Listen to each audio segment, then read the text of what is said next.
This episode of Recording Studio Rockstars is brought to you by OWC, Whisper Room, Eventide Audio, Spectra 1964, and Roswell Pro Audio. So get ready to rock. I find that the more you listen to it, the fewer the notes are that you compile. Because there's more and more things just kind of start working. And as an artist, you're always hearing something for what it's not. As a listener and a fan of music or whatever, you're listening for what it is. And so I think whenever you get to that point where you can actually listen to it and accept it for what it is, then what you find wrong is much, much shorter.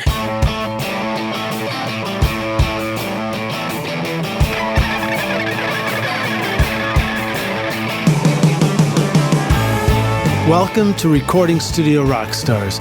I'm Lid Shaw, and this is the podcast created to help you become a rock star of the recording studio.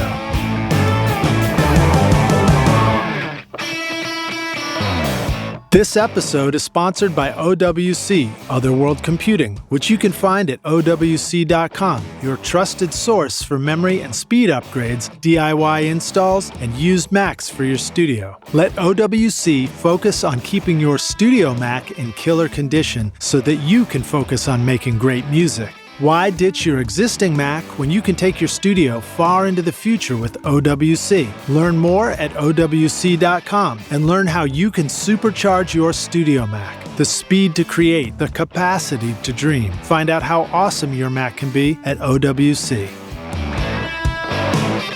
The Spectra 1964 101 amplifier provides unequaled headroom, low noise, and a linear output, irrespective of transient audio peaks. In the studio, this means that critical details from your microphone get through to your DAW. The 101 was used by Tom Dowd, Muscle Shoals, Stax Studios, and The Record Plant on records by ZZ Top, Aerosmith, Bruce Springsteen, and John Lennon. Today, Spectra 1964 brings that same incredible sound to your studio with the STX 100 mic pre. Learn more at Spectra1964.com.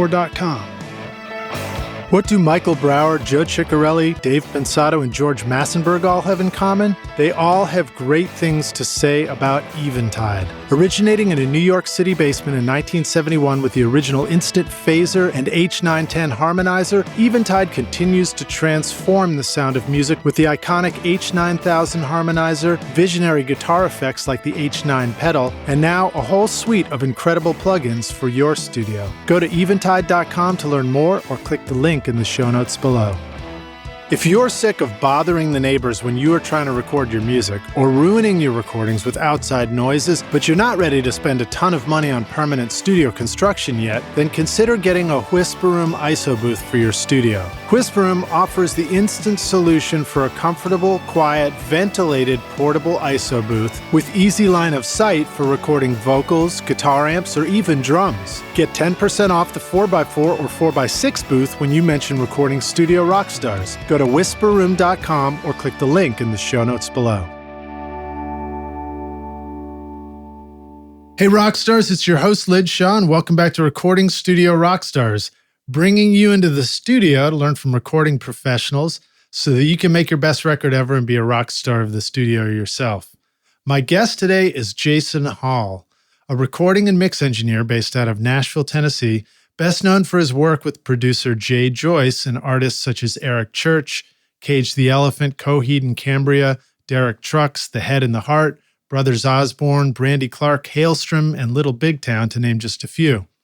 With a career spanning over 20 years, Jason has many platinum, gold, Grammy-winning, CMA-winning albums to his credit and continues to bend genres with his innovative recording style. Originally from Cullman, Alabama, growing up on an Air Force base, learning guitar and making 4-track recordings in his mother's garage, Jason moved to Nashville area to attend MTSU in '96.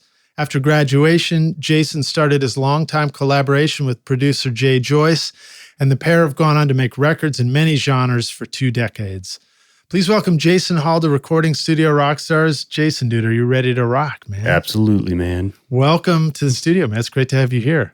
I'm happy to be here. This is awesome. We're kind of neighbors here in Nashville, too. I mean, I think you said at one point you were in East Nashville, but I think you've done a lot of work over on this side of town. Oh, yeah. This is where all the creative people are. So, yeah, I love working over in East Nashville. It's great. Yeah, this East Nashville is definitely sort of a zone where the the musicians and artists moved, and now they might be moving to a new location now that it's gotten so popular. So expensive, but that's sort of like the typical cycle of locations, I think, in the world. Oh, yeah, absolutely. Yeah. Well, welcome to the show, man. That was a kind of a brief intro, but let us know a little bit more in your own words who you are and where you're from. Like, how'd you get into this music stuff, and how'd you end up here in my studio? Yeah, man. When I was a kid, I was playing music, and my first instrument actually is tuba. And so that's awesome. When I was a kid, I started playing tuba, and it was a fun hobby and everything. But when I was in 8th grade, I had this bike accident that like mangled up my hand, and I had like broken all my fingers and a bunch of stuff in my hand. I went down to visit my grandmother's house down in Cullman, Alabama. And one of my uncles had an old guitar, and I was doing some rehab on my hand to fix all the broken bones and everything. And he started teaching me some chords, and so I had played around. Right hand that was messed up. It was my right hand that was messed up, so I was practicing like picking guitar and stuff. But I'd played around on guitar before, but it never quite took. And he showed me a G chord, and the first time I played a G chord, and it like the guitar actually sounded like it made music. I was like on fire, man. It was so amazing. Yeah, G chord's kind of magical because it's the one with the least amount of fretting. Yeah. It's the easiest to get the guitar to sound like it's what a great chord. I love that chord. I still love G chords. Anyways, so I made that big strum, and it was like I was immediately hooked, and he taught me how to play Sunshine on My Shoulders. And so I was like picking the little notes. So anyways, from that point on, I was all about guitar, and I got into listening to Leonard Skinner and like all this cool Southern rock and Allman Brothers and all this stuff. Now, hold on, I got to interject. So you mentioned playing tuba when you're young, and the hat you're wearing right now is NOLA, New Orleans. So is there still like a connection? Yeah, there? a little bit, man. Yeah, absolutely. I need to get a tuba. I haven't had one for years. Nothing like a good second line. Oh, absolutely, man. Actually, and then many years ago, I actually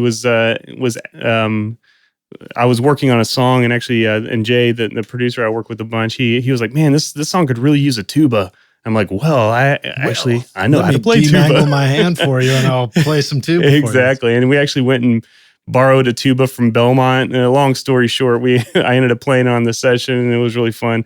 But I need to get one of those. But anyway, awesome. So I got into listening to like all that cool Southern rock, and I was kind of a hippie kid. I loved all the old 70s stuff, and then like right around when I started really getting into playing guitar is kind of when Nirvana kind of hit, and like all of this other stuff. And I didn't quite get it at the time because I'm sitting there like listening to Skynyrd, so like Nirvana I didn't understand it at all, And it took a few years later before I really kind of got into it. But I remember getting through all my 70s phase, and then I started digging like Soundgarden and like all those like bands from the 90s. And the record though that really like killed me was Siamese Dream, was Smashing Pumpkins' Siamese Dream. And for some reason that was the first record that I wanted to listen to with headphones on and figure out how did they make these sounds, like what is that, and I would read articles about how they would do like 20 tracks of EBow guitar or something, and it was like wow, how are you making these sonic landscapes and stuff. So that was the first record that really kind of lit my fire from a recording standpoint.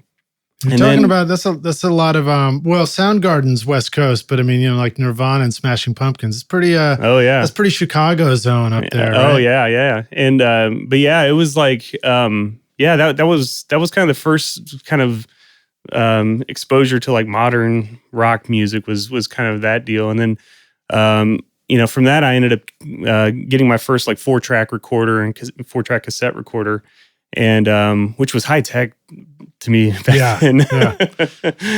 And just the multiple tracks and being able to bounce them. Oh yeah, and it was great. And the funny thing about 4 tracks, for people that have not ever done a 4-track recording, is that you constantly bounce down the most important things together, and then eventually at the end of the song, whenever you're finished recording on the song, you have like the entire band on one track, and then you have like a guitar solo, or like or like the most insignificant thing will have its own track, like a harmony track will have a fresh track, and you're like, well, that's a complete waste, Yeah.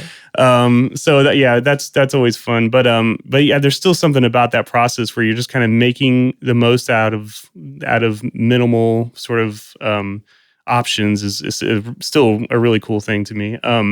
Well, there's a lot of stuff that came out of that kind of 4-track sound. Like there's probably some natural lo-fi elements that come out of it. Mm-hmm. There was the tape compression itself absolutely did a lot of things for you. Huge, yeah. And then the natural, like, I don't know that we were aware of it at the time, but there was this major introduction of harmonic distortion going on in that stuff. Like, sure, yeah. Like all kinds of distortion being introduced. Yeah. Well, and one thing for me that I really enjoyed in that process, really doing a lot of 4-track recording was figuring out how to make something sound more than what it actually is in the room.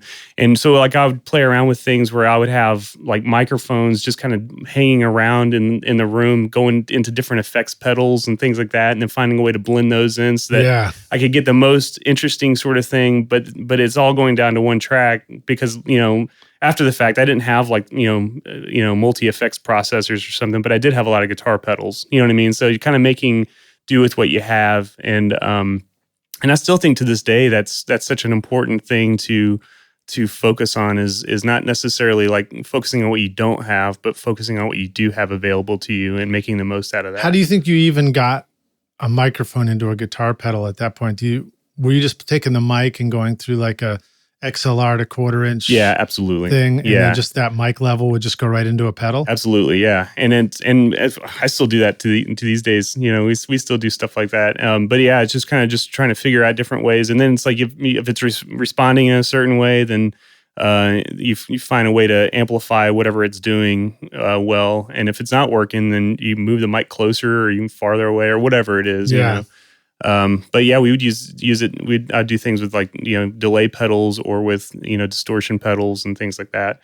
But anyways, I think it was the big part about it was just trying to make the most out of whatever tools were available to us at the time, Yeah, but I love that. And that's such a great reminder because especially in this day and age, and we'll get into this topic a lot on this interview, I would imagine, but everything's so computer focused. It's so like focused on the after the fact. That's right. Yeah. And there's so much stuff you can do in the moment. Oh, absolutely. And I hear that on your records too. So I'm excited to dig into that. Yeah. But just that simple concept of saying like, you've got some guitar pedals. Yeah. At least that hasn't changed. The guitar pedals have gotten better. They've gotten cooler. I mean, there are some crazy ones, man. This latest record that I've been working on, this Declan McKenna, he has this stutter pedal, which is like this really cool delay pedal that you can just kind of push down a button and it just kind of does these fast repeats, but it just kind of freezes whatever it is you gave it. And what a cool pedal. We can use that on everything. There was it's been too long, but back when we were in OS 9 in the Mac, there was a plugin called Freeze. You remember that? Oh yeah, Freeze, yeah. Mm-hmm. Is Freeze still around? Gosh, I don't know. There's a bunch of things that do similar things to that we've probably replaced it with. But I want Freeze back. Freeze was cool though, man. Yeah, it's like a stutter. It was like a OG stutter. That's effect, right. Yeah. But so let me just finish that thought too. So you're kind of reminding us, like, we've still got guitar pedals. So we've still got that, like, before you hit the computer world of cool sounds. That's gotten better for us. And you could literally, are you saying you just take a dynamic mic, plug it into one of those little XLR to turn around to a 1/4 inch? Oh, yeah. It's a high Z, low Z thing. Mm-hmm. And then just plug that straight into the first pedal and go, and you probably can create a sound that you can create a sound. Yeah, use. Absolutely. And like I said, we do that with all sorts of things. And honestly, it comes down to, it's really useful for drums. Yeah. Where you're just trying to find some interesting twist on something. And especially like a lot of things that we like to do is create moments in the song where it's like, you're not just kind of having all of the mics up and it being the same drum sound all the way through a song. It's like we'll find moments where we can kind of cut away. Maybe I'm jumping the gun here, but Cage the Elephant, Shake Me Down, I think that was one of the ones where you've got like this, like, huge drums that they're in and then they're gone. And then they're gone. Absolutely. Yeah. And I also hear like the power of the computer in that respect, in the way that like you can have a sound appear and then when it's muted, it's like really muted, you know, yeah, as it's opposed totally, to like, yeah. well, it's for a 4-track it'd be a lot harder to way mute harder. something that Absolutely. much. Way harder. Absolutely. Yeah. And I think for me, it comes down to like scene changes, you know, and it's like, it's just constantly finding ways that you can engage the listener and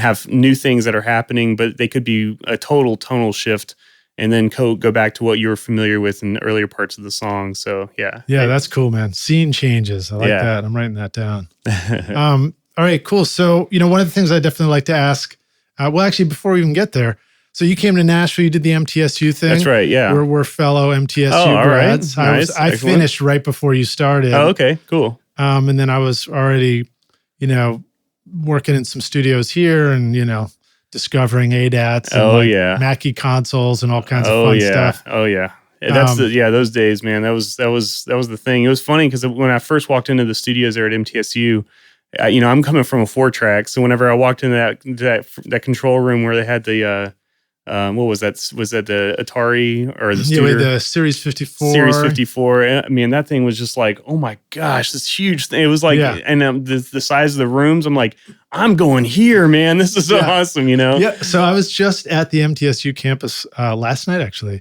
Cool. Drove through there, and what's so funny to me is the college has grown so much that building that we were in that was like this monster of a new building is now so tiny you can't find it very easily on campus. Yeah. And the other thing that struck me, and I'm digressing slightly, but that struck me is you go around and the campus is these big, beautiful new structures, and there's like windows and conference rooms and entrance things and everything. And then there's this one building and you look over and you're like, wait, is that it? That thing's just like a big brick block. Yeah. And then I realized, I was like, of course it's a big brick block. You don't need a bunch of windows on the studio building. You just need big brick walls and everything's soundproof inside. That's right. Yeah. No, absolutely. It's I haven't been actually I went back about a year ago and actually went to one of the classes and listened to some final projects and kind of helped them decipher the final projects. But it's still I still have a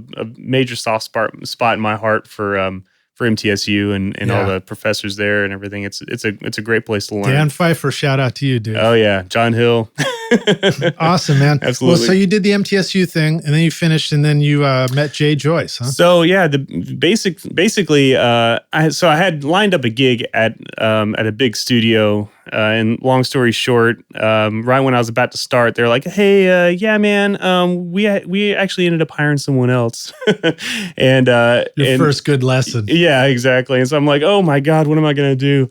And so luckily I had made the acquaintance of an engineer named George Tutko, which I don't know if you knew George. I don't think I know He George, passed away a few years ago. Really great engineer. He did a bunch of Rod Stewart stuff back in LA and John Mellencamp stuff, and really great guy. But he was kind enough to let me just follow him around and just assist for free, just kind of doing whatever I could just to sort of be around all that stuff. And through that process, I met a lot of studio owners, and I ended up meeting Carl Tatz, who owned a studio. Great, yeah. Oh yeah, Carl, man. So he owned a studio called Recording Arts, which was probably the best sounding control room at any of the studios in town, certainly at the time. So Carl had me come over, and I'd come in the morning and kind of scrub toilets and stock the fridge and with a lot of sodas from with around lots the of world. soda. Yes, and the labels had to be perfectly lined up and facing right when you opened it. Carl, so anytime, shout out to you, Carl. You're so awesome, man. We talked about that a little bit when he was on the show. Oh, that's so funny. Yeah, anybody that wanted to get under his skin would go in there and turn all the Coca-Colas backwards, because first thing he would do is come back and flip them forward. So, but yes, I love Carl. So anyways, while I was at working at Carl's studio, there was an engineer that was a mix guy, and he kind of parked in there for a while, and he had an assistant that was going out of town, and he needed someone to fill in, assisting him for a week. So that engineer was Reed Shippen, and his assistant was Dan Scheich. Reed was my classmate. Is that right? Okay. Yeah. So Dan, I still called him F when we were in school. Oh, that's funny. I guess I did a decent enough job, and Reed and Jay were old buddies. And so Jay needed somebody, and Reed put my name out there, and I got a call from Jay, and he was like, "Hey, man, so what are you doing for the next 5 years?" And I'm like, "Nothing." That's great, man. So I started working with Jay, and at that time too, I was still kind of doing a bunch of other stuff. Like I was assisting for Bob Bullock quite a bit, and just kind of wherever I could find gigs, I was doing. Bob's great. He's been on the show as well. Yeah, he's a great guy. And then I was doing these country sessions on ADATs, on a Mackie board where we do 15 songs in a 2 hour in a session in 2 sessions. Yeah, and that kind of stuff where it's just kind of just crazy, but good training stuff. It's great training. So I started with Jay. I showed up to Jay's basement studio at his house, and I walked in, and the room was cool. He had a Mackie D8B console. He had some Neve preamps, some an LA2A, and some 1176s and distressors, like a bunch of gear that I was kind of familiar with, and then just a sea of old Diet Coke bottles everywhere. And needles. Wow. And so I'm sitting there going, "Oh man, this is a junkie. Like what am I getting myself into here?" And it turns out he's diabetic and maybe just a little sloppy sometimes. Wow. So I can get in there and man, it's you get a quick lesson in rock and roll with Jay. I mean, it's all about just being quick about approaching recording from. You're not going to ever have an opportunity to really get the most pristine, proper sound on something. It's about making the process of recording invisible. And we can talk more about this. Yeah, it's great. We love this stuff. Yeah. But yeah, so that was a major education for me. And what was funny is, Jay at the time was all about we would use maybe 4 or 5 mics on drums, and that was it. And so the room mics were always just it was just a spaced pair of groove tube mics, and there were no overheads or any of that stuff. So over the years, I would kind of add in little one. Can I have one mono overhead? You mind if I just stick one more mic up, or That's if awesome. I do this or that, and just kind of trying some different things just to give us more options later on. Yeah. So, but yeah, so it was an interesting time, and we've obviously grown quite a bit from there. So, I remember Steve Albini telling me this years ago. He talked about, because I think we were asking him about the topic of experimentation in the studio. Oh yeah. Because of course we were the young people who wanted to experiment constantly, and here's a guy who's made lots of records. And his comment was something along the lines of, I typically do the same stuff or approach a record the same way, but I'll introduce one new element, and I don't think he was overthinking the answer. I think that was just a natural response. Yeah. And it's that reminder of there's such power in having a way that you're going to approach something so that doesn't get in the way of the process. You've got a process that you can bring to the table, but like you're saying, introducing just incrementally, trying one new thing, new thing. And that's a great lesson in the face of this world of a million flashing, shiny objects. Oh yeah. And there's new stuff coming at you constantly. Absolutely. Yeah. I think, I think these days, I mean, certainly one thing that Jay has always influenced is let's make each record different. Let's not get so caught up in a process that you constantly repeat yourself or that you're doing the same thing. Because just like a guitar player or a musician needs to be inspired, as an engineer or as a producer, you need to also be inspired to try to want to keep pushing envelopes, or to try, something will kind of inspire you to maybe throw a delay on this particular moment because it sounds a certain way. So we've always been trying every record to do new stuff. And it's kind of a feedback loop, right? If you're inspired, the absolutely. Artist and band picks up on it and inspires them, and then they do something which inspires you. Absolutely. And it comes down, it's just as much when a guitar player gets a new guitar and they want to write new songs. It's the same way with engineering and trying a new process or a new piece of gear or something that just kind of forces you into a new place that just, like you said, a feedback loop is a great way to put it. So are we contradicting ourselves? Because we kind of just said, do a lot of the same thing and introduce one new thing at a time, but we're also talking about doing something new for each record. Or is it more don't let the engineering get in the way. Let the production be the new thing. Yeah, that we're introducing. I think no, I think I never really subscribed to the idea of not doing something new. We do new things all the time. So yeah, I don't know that I would ever approach it with any kind of rule of not doing something new. We always try it. We always are trying to push the envelope. But at the same time, you just do whatever's appropriate for the music and let that sort of be your guide, right? And if there's something where you need an interesting twist on something, then to have some tools in the toolbox that you can use to sort of drive it in a certain way. I guess what I'm asking too is like, there is a benefit, like, you described having like a certain drum miking and, the pair of groove tube mics. Like there is a benefit to having a studio setup where like you can be ready quick. Absolutely. Because you're not wasting time like scratching your head like, well, how do we get a drum sound? It's here's something and it works pretty good. Well, and that's the thing is I think for us is, since we get to stay in the same place all the time, and when we dial up a drum, like I can dial up something that sounds amazing in 5 minutes. Dude, I want to be able to awesome. do that. Yeah. But then it's about, okay, well, we can do that. Now what are we going to do that's going to be different, and so a lot of times, we'll do a record, and like recently we did a record where we were kind of going for a Bobby Gentry kind of old school country sort of vibe. Cool. And so in that scenario, it's like, yeah, we're going to try a bunch of things differently, than what we would do if we're going for like a real modern sounding. Did you guys throw record. a mic off the Choctaw Bridge? Am I getting that? Am I dropping my lyrical references? Oh, right yeah, there? yeah, exactly. But so like in a situation like that, like I'm going to go for more of a mono sort of drum vibe. I might do more dynamic microphones on acoustic guitars, just kind of like trying to not make it the most broad and modern sounding thing, but try to make it kind of more subdued in a lot of ways. Do you follow a lot of Sylvia Massey's suggestions and what the kind of stuff she's into too? Everything that I've read about her and seen with her has been really cool. But I'm not necessarily a student of hers. Well, I mean, me neither specifically, but like I hear great stories about like taking, I don't know if it's a 57 or what mic, but like wrapping it in plastic and then dropping it into a 5-gallon thing full of water and then hear what that sounds like. And I'm so intrigued by those ideas.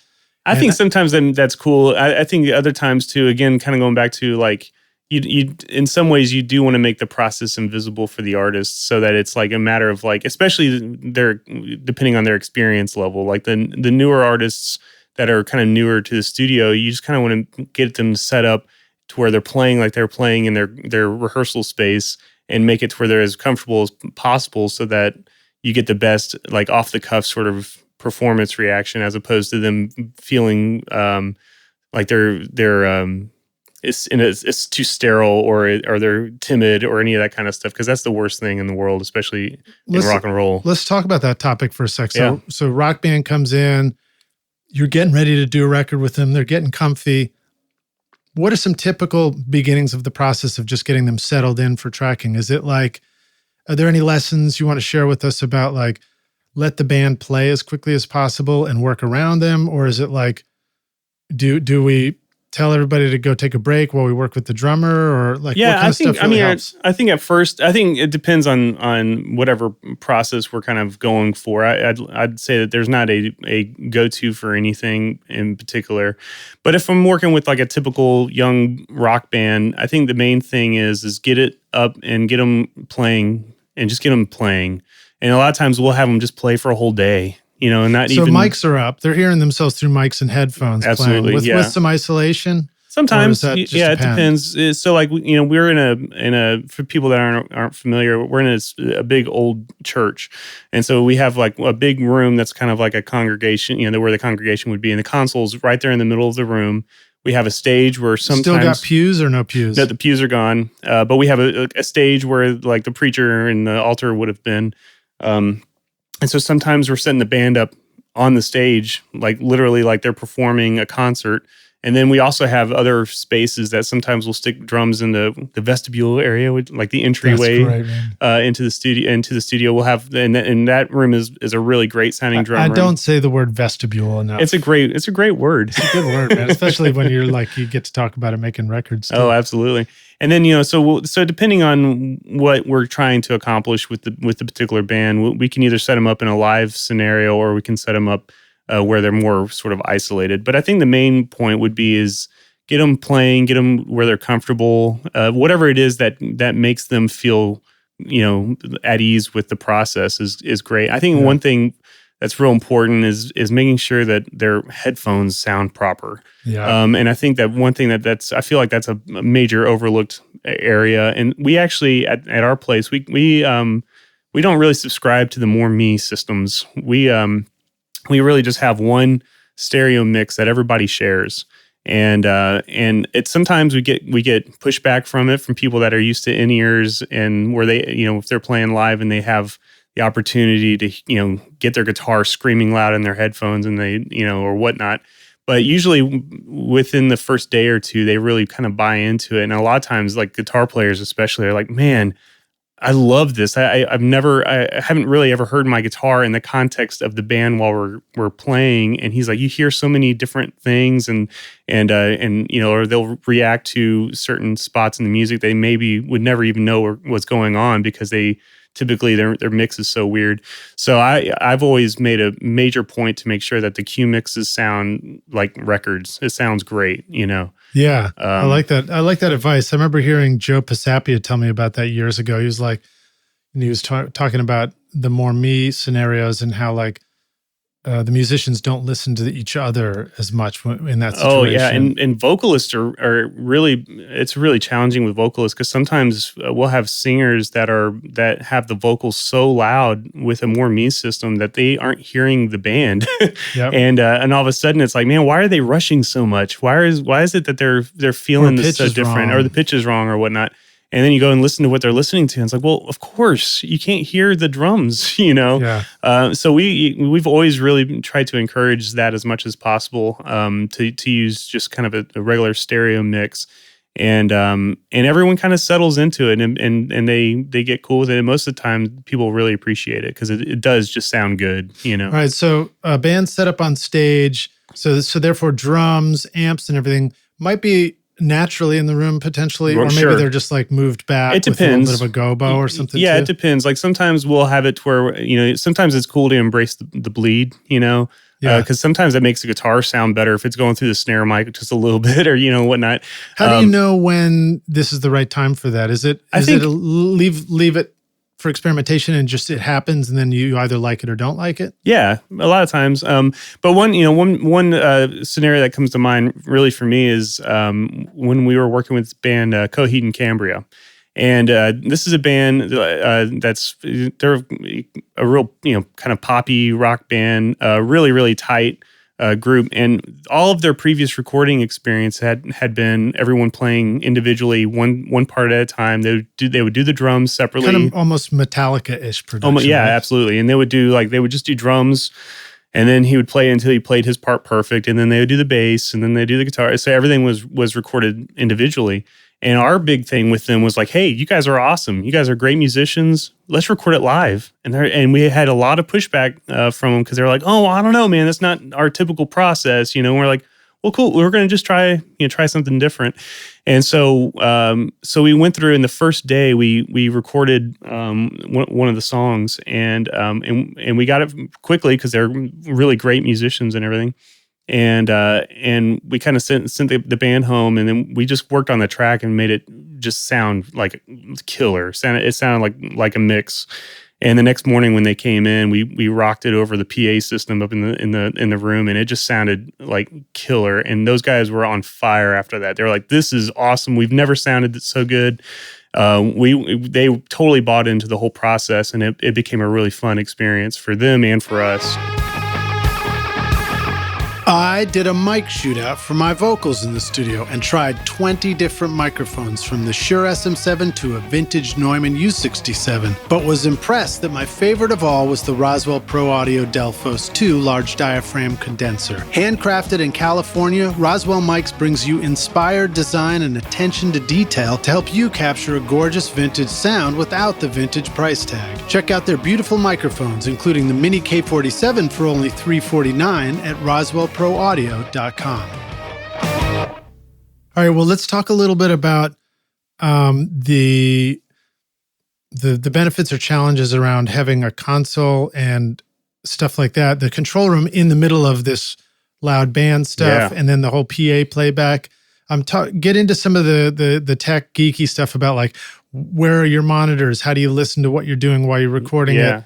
How do you play it back for the band on listen back, all that kind of stuff? Yeah, honestly, when we first did it, so first off, like we've always been a proponent for not separating the control room from the artist. And it's I think there's a lot of traditional studios have, the control room, which really, treated well, and it's all about, that particular experience. And then the band and the artist would be in a separate space.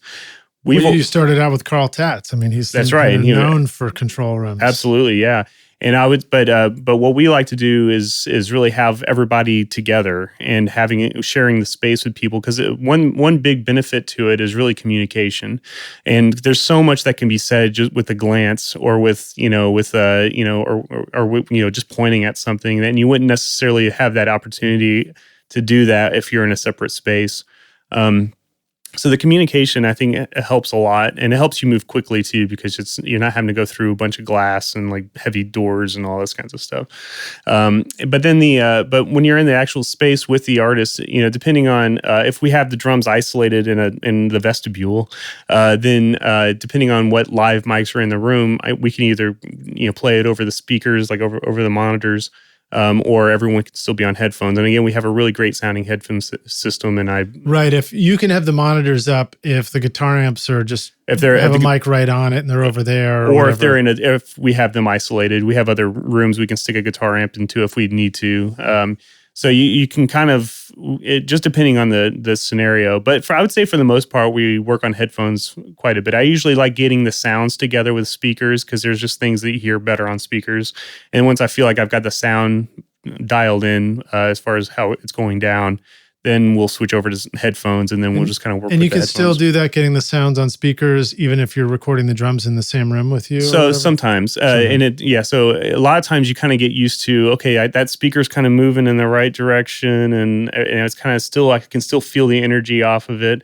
And then maybe I'll switch over to another set of speakers, or I'll record a spot. Like, let's say I'll record a verse of what he's going to play, and then I'll have him take a second, and then I'll play it back, and then you can really kind of solo things up and make sure that everything's is cool. But you can kind of get like little moments of him playing. But you're in a big space, so like you're not right next to the drum mic. You're not right next to the room mic that's like hyper gained up totally, and compressed, right? Absolutely, yeah. Plus, you get crazy feedback. Yeah, right? in the room, yeah, and those are definitely situations that you have to look out for. But the room is big enough. I mean, it's a huge space, so a lot of those problems are alleviated from just having physical space. But whenever we're recording drums, like in the other space, like in the vestibule. I'm going to say this a lot. Yeah, it's cool, man. It's a good word. It's the best of words. So whenever we're recording drums there, then obviously none of that stuff comes into play. So I would say, is it a reverberant space? Is there an issue? Is there a challenge around having your controller and be in a live space that works great for drums, but how does that work with mixing? The room actually is really not that reverberant. And actually, the one thing about it, when we first walked into the space, we looked for a space for about 3 years. And the first impression when we walked in there is that it's a big space, but there's no gymnasium quality about it. It was very chill. And actually the ceiling has like those acoustic tiles, those old school acoustic tiles. And just the dimensions of the room and everything just felt really natural, and it's got a real natural ambience to it, but it's certainly not washy or any of that kind of stuff. That's good to know. So, That's good. This is great feedback too. But the hard thing too, though, one thing about drums in general that is a bit challenging in a big space like that is getting those room mics to actually get excited. One thing about what's great about small rooms is that you can really get cranking on some compression or something in a smaller space, and you can really get those things to react well with like compression and energy and getting all that energy from your room mics. Whenever you're in a bigger room, it ends up sounding more like reverb. And so trying to figure out good ways to place your mics to where you can actually get that sort of that action off of it. Because normally when I'm approaching getting a drum sound, I'm not really looking for my room mics to typically be like a reverb. I'm looking for it to be a way that I can get some subdivision action happening with compression. Like I like whenever it's pumping a little bit in a certain way to just kind of fill in the gaps between the beats. And so I tend to like rooms that kind of give you that sort of that bounce. Yeah, the first time I discovered that, we were up at Electrical, again, Steve Albini's studio, and they have a dead room, a medium room, which is called Kentucky, and then a big room called Center Field. And we were like, oh, let's mic up the drums in Kentucky. Let's mic up the drums in Center Field. And we did Center Field, and you think, oh, the sound's gonna be bigger. Yeah. And it's not. It's not. Yeah. It's more like you're just hearing the close mics. Yep. But the room itself is like, it almost disappears sometimes. Yeah. And it's like, so a lot of times what we'll do is we'll build a little hut around where the room mic is, just so that it can kind of have something on the rear end of it that's still bouncing around and having something for it to go off of. Yeah. And I think that this also comes back to whenever people have like perfectly treated recording spaces, where sometimes it sounds a little sterile, or it'll have something about it that's like, there's nothing interesting in the room that's for sound to bounce off of. And I think sometimes we tend to treat our recording spaces too carefully. I think it's good to have some funk in there, Well, that's cool. All right. So you were talking about monitors. What do you like to use for monitors? So we use, so I've been using JBLs for years. We have a pair of JBL speakers. I don't know the model number offhand, and it's something with a bunch of numbers and letters and things. But, old school ones or some more recent? They're more recent. So they're probably new. I don't know, about 15, 20 years ago. Maybe they're the ones like what I have. I forgot the model number too, but they're the self-powered, and you got handles on the sides. You can lift them up. Totally. Yeah. So I've been using those for years. And I really like them. They what I love about them is that they're not overly impressive sounding. Right. And so I like monitors that whenever I mix something, when I take it out into my car, it sounds better in other places. Yeah. So I mean, it's kind of the NS10 effect, where it's like, if it sounds good on those, then it sounds good everywhere kind of deal. And so I really like those. They do sound great, but they're not like the most perfect, speakers on earth. And so we just have those on the meter bridge, just kind of they're getting, they have the coupling and everything on the meter bridge itself. And we don't use any EQ or anything on the speakers. And part of the, with the room being so large, there's room for the low end to develop naturally without having to enhance it with a sub or anything like that. So we really have the benefit of just the space sounding good. Interesting. So you would use those monitors without having an additional sub? No additional sub. So yeah, I'd say like our room has really good genetics just kind of built in, and so the rest of it is like we have some treatments on like windows. We have like some big like theater curtains that we can black out the room if we want to. But those are off to the side, so they're definitely kind of controlling some of the reverb elements. Yeah, totally. And then some of then we have a little bit of just stuff on the walls, but it's very, very minimal treatment in the room. Most of it is just kind of natural acoustics. Is it a lot of wood? So yeah, there's a lot of wood. So the like it's kind of like wood wainscoting kind of around everywhere. Wood floors. We have a rug directly underneath the console, but it's just kind of like a thin sort of Asian rug. And I remember hearing a story that the console's on wheels with like a cable where you could move it around to different parts. Is that still true, or was that once upon a time? It was once upon a time. Yeah. So, but we do have. And what is the console? So the console is a late 70s Sphere Eclipse C. Awesome. Which is probably my favorite piece of recording gear. The EQs sound fantastic. They're these graphic style EQs. They kind of look like a 560, like an API 560, but they kind of have a real smooth mid range to them. It's just my fate. Those EQs just sound absolutely wonderful. And one thing that we did change whenever we moved from Jay's basement to moving to the church was we wanted to have a console that was the heart of the studio. That everything ran through. That we kind of wanted to get out of sort of the boutique-y outboard preamp world, which we had all of the Neves and APIs and all that stuff. But we really wanted to embrace running through the console as much as we could. Yeah. It's almost like a unity of sound when you start working on a console. So right? I think, yeah, absolutely. So I always think of it as like, and I don't know if there's probably a scientific reason behind it working out so well, but it feels like whenever you go through everything kind of has a cohesive quality about it that's like, this sounds like something. I think one thing about whenever you have a lot of the boutique-y outboard things, like, oh, well, this is the best kick drum mic pre, this is the best snare drum mic pre. You have all of these things. Then whenever you put it all together, it doesn't necessarily have a sonic thumbprint that's like totally unique. It's just kind of like everything sounds great, but there's not necessarily a cohesive vibe about it. I like that sonic thumbprint. Yeah. And so I think that's what's really cool about recording through a console is that it definitely imparts its own vibe, its own sound onto the recording, and it becomes part of the party, That's cool. All right, take it. So the monitors, you've got your JBLs up on the console and the meter bridge. Do you have like a preference on how far apart they are? Do you have multiple speakers up there? So we have some NS10s up there that honestly I don't really use too often, and I don't recall actually ever taking a tape measure out or anything and spacing them. I just kind of spaced it to where it felt good. But the other thing that we use quite a bit is there are these Advent speakers. They're like little computer monitors. I mean, those are like little small guys. And we put those right up next to the screen, our monitor screen, and we tend to work on those things whenever we're getting doing all the busy work, all the things that you don't want to necessarily have your ears fatigued working on. So we'll actually work off of those quite a bit, especially when we're past the tracking phase and we're kind of doing all the fine tuning things. Or listening, making choices on delays and effects and those kinds of things. A lot of that's done on the little small. So these speakers. are not high-end hi-fi speakers. These are more like consumer. What somebody will listen to at the end of this. Yeah, exactly, chain. Absolutely, and they're not impressive at all, and they're just kind of off to the side. So you're not necessarily like focusing on them as a final decision monitor. You're really listening to them as you're making broad strokes, is kind of the way I sort of describe them.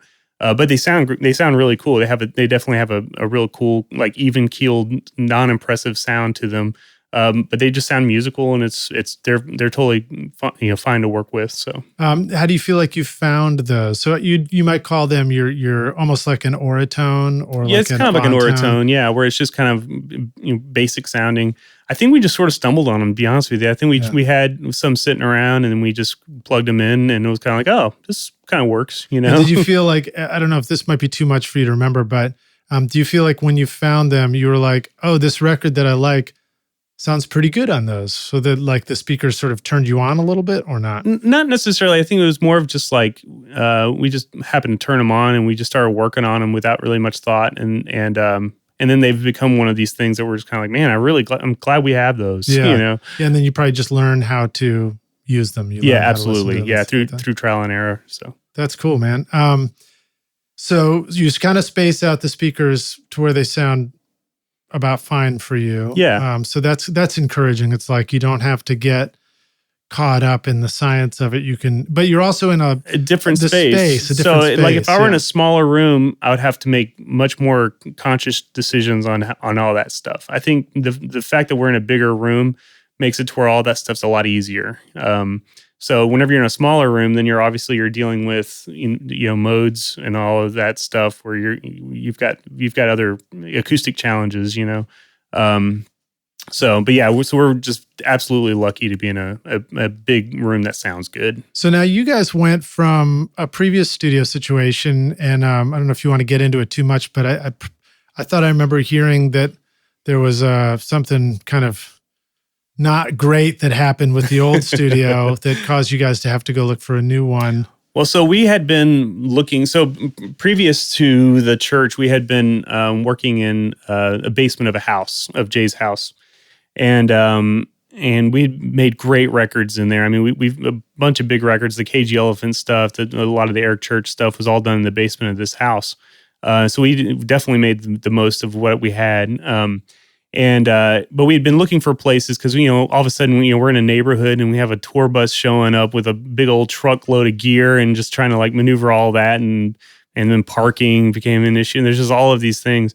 And the thing about Jay that is always really inspiring is he's always grown out of necessity, not because, he wants the big shiny thing, but because we have to do this in order to keep moving forward. And so we had looked for spaces for a long time. And we'd finally found the church, and he had started the process of purchasing the church, and so we were still working in his basement.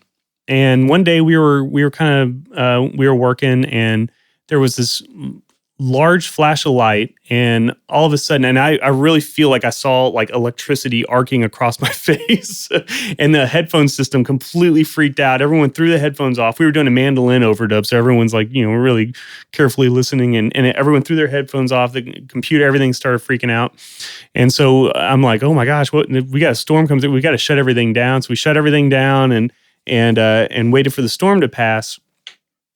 And so when the storm passed, we kind of started turning everything back on, and we had a couple things that had fried, like the roads and had the power supply or something broke on that, and our modem had broken. Wow! And so like all this stuff, but a lot of stuff came back on just fine. So we're like, okay, well let's just power back on. Let's keep going. So that happened like in the middle of the day, and then we kept working, and about 10 o'clock at night, we decided, to kind of call it a night. And so the band leaves, and then the drummer comes running back in. He's like, dude, Jay, your house is on fire. Good Lord. And we're like, what?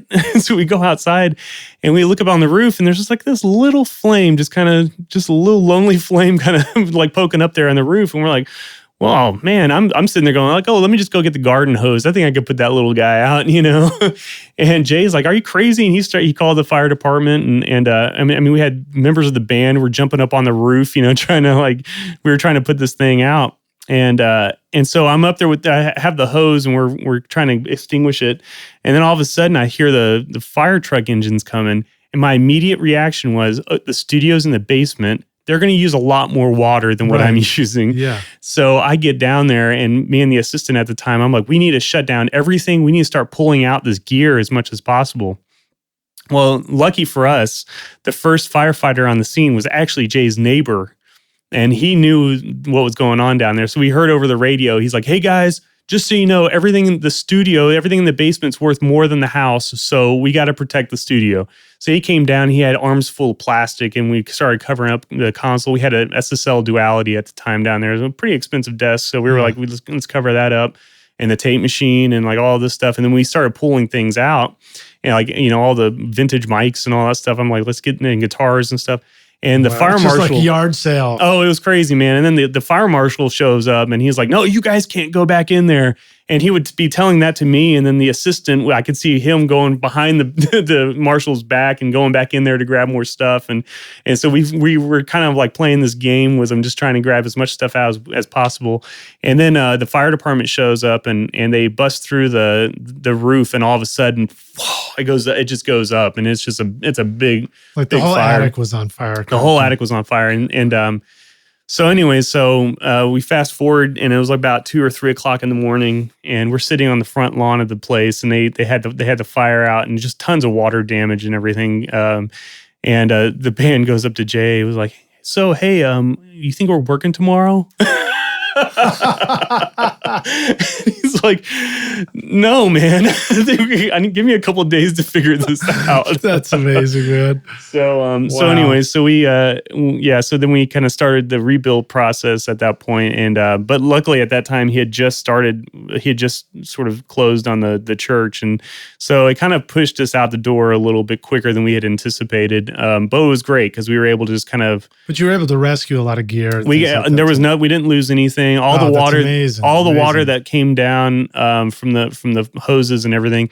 Landed like right by where we had a couch, but there was no gear right there. So we actually really dodged, all the bullets from dodged lightning. Gear. Yeah, absolutely. And basically what had happened was that the lightning struck the cable box at the street, and then it traveled down the cable, down the drain pipe, the gutter into the attic, and it had just been smoldering there like all day. And I was talking with the lead detective of the fire department. And he was saying, "Oh, lightning's crazy. Sometimes it could cross the street and bounce up and down the street and have no connection whatsoever. So it's a really unpredictable animal there. Good Lord, wow. So I mean, like, it's kind of amazing to think. Two thoughts that come on. One is that, like, lightning striking. It was like that was the push for you guys to create this amazing studio and start doing all these incredible records too. Yeah. Mm-hmm. So you just like literally lightning struck. That's right. Yeah, that's right. And then the other thing is I'm wondering whether or not you guys incorporated the lightning bolt into your logo or anything for the new place. Not so much. We kind of we're kind of superstitious in that way. Dodged a bolt. The other funny thing about that, just to piggyback on that a little bit, is I have a young family, and so my son has this weird connection with weather for some reason. And that day, my wife had picked him up from daycare or whatever, and they were driving when the storm was coming through. And my son was yelling to my wife. He was like, "Mom, we got to call Dad and warn him about the lightning. We've got to call Dad and warn him about the lightning." And he was freaking out about it. And Shannon, my wife, she's like, "Oh no, he's gonna be fine. Like, he's inside a house. Like, everything's gonna be fine." And so that night, the next morning, whenever I crawled into bed at like 3 or 4 o'clock in the morning, I woke up my wife and was like, "Hey, just to let you know, like, there was a lightning strike and there was a fire at Jay's house and everything." She got up right out of bed and she was like, "Alexander had told me that I needed to have called you and warned you about the lightning." And so, anyways, not your fault, Shannon. It's not your fault. So we always, anytime that whenever my son says it's going to rain, it's going to rain. Yeah, I was going to say. Now you're like, "Listen, son, what are you thinking about? What's going to happen? What's going to happen tomorrow?" Yeah, lottery numbers. Yeah, where's Bitcoin going? Awesome. Well, we're going to take a break now for a second. We'll be right back for the jam session.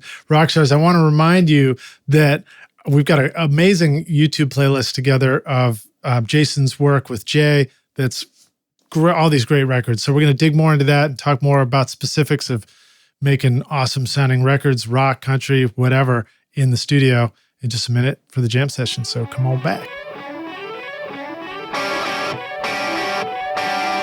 The Spectra 1964 model was created by the missile engineers who are central in rolling out the systems that have protected the free world for over half a century. The extremely stable high-circuit design of the 101 amplifier provides unequaled headroom, low noise, and linear output, irrespective of transient audio peaks, giving you clearer, punchier, dynamic recordings. During the height of record making, the 101 preamp was the perfect choice to build consoles for Tom Dowd, Muscle Shoals, Stack Studios, Ardent Studios, and New York City Record Plant, bringing you the sounds of ZZ Top, Aerosmith, Bruce Springsteen, King Crimson, John Lennon, and so many more. The Spectra 1964 legacy is carried on today through Bill Cheney and Jim Romney. Now you can get that same sound in your studio with the STX 100 mic pre and STX 500 EQ. Add the Cinemag Transformer BBDI and the C610 comp limiter, and you can have a truly awesome sound. Go to Spectra1964.com to learn more or click the link in the show notes below.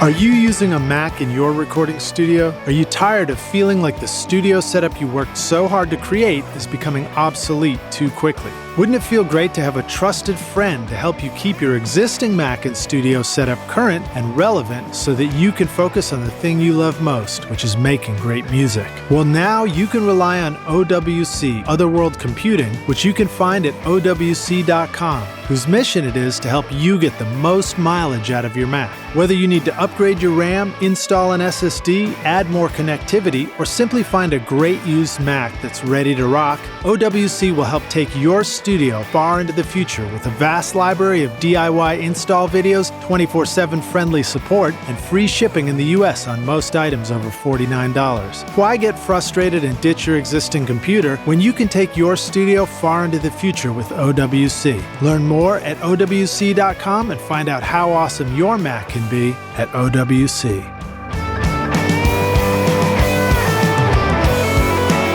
It was 1971 in a New York City basement when Eventide revolutionized the audio world by introducing the world's first studio effects processor, the Instant Phaser, and the first digital effect, the H910 Harmonizer. Eventide soon followed with the Instant Flanger, Omnipressor, SP2016 Reverb, and H949 and H3000 Harmonizers, which have been favorites of A-list mixers like Michael Brower, Joe Ciccarelli, Mick Guzowski, and Dave Pensato, and heard on countless hit records over the decades. Today, Eventide brings all that sound to your stage and studio with modern solutions like the H9000 Harmonizer, their complete line of guitar pedals, including the versatile H9 Max, and transformative plugins like Micropitch, Physion, Black Hole, and Mangled Reverb. Take your next mix in your studio to a whole new level.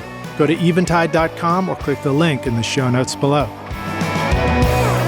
Are you sick of bothering family and neighbors when you're just trying to rehearse or record your music? Do outside noises or computer fans get into your studio mics and ruin your recordings? You could book a pro studio to record every time, but that would add up quickly, and doing permanent construction to soundproof your studio can easily cost up to $100,000 or more. Trust me, I know. And you can't take that with you when you eventually move the studio. Don't you wish there was an easy solution right now? Whisper Room ISO Booths offers a simple way to install a comfortable, quiet, ventilated ISO booth in your studio with easy line of sight for recording vocals, guitar amps, or even drums in a variety of sizes. For 30 years, Whisper Room has been solving studio isolation needs worldwide with ISO booths that are shippable, portable, and can be assembled in an afternoon. Now you can get pro vocal recordings right in your home studio, practice whenever you want, and start using real guitar amps again. Get 10% off the 4x4 or 4x6 booths when you mention Recording Studio Rockstars at whisperroom.com or click the link in the show notes below.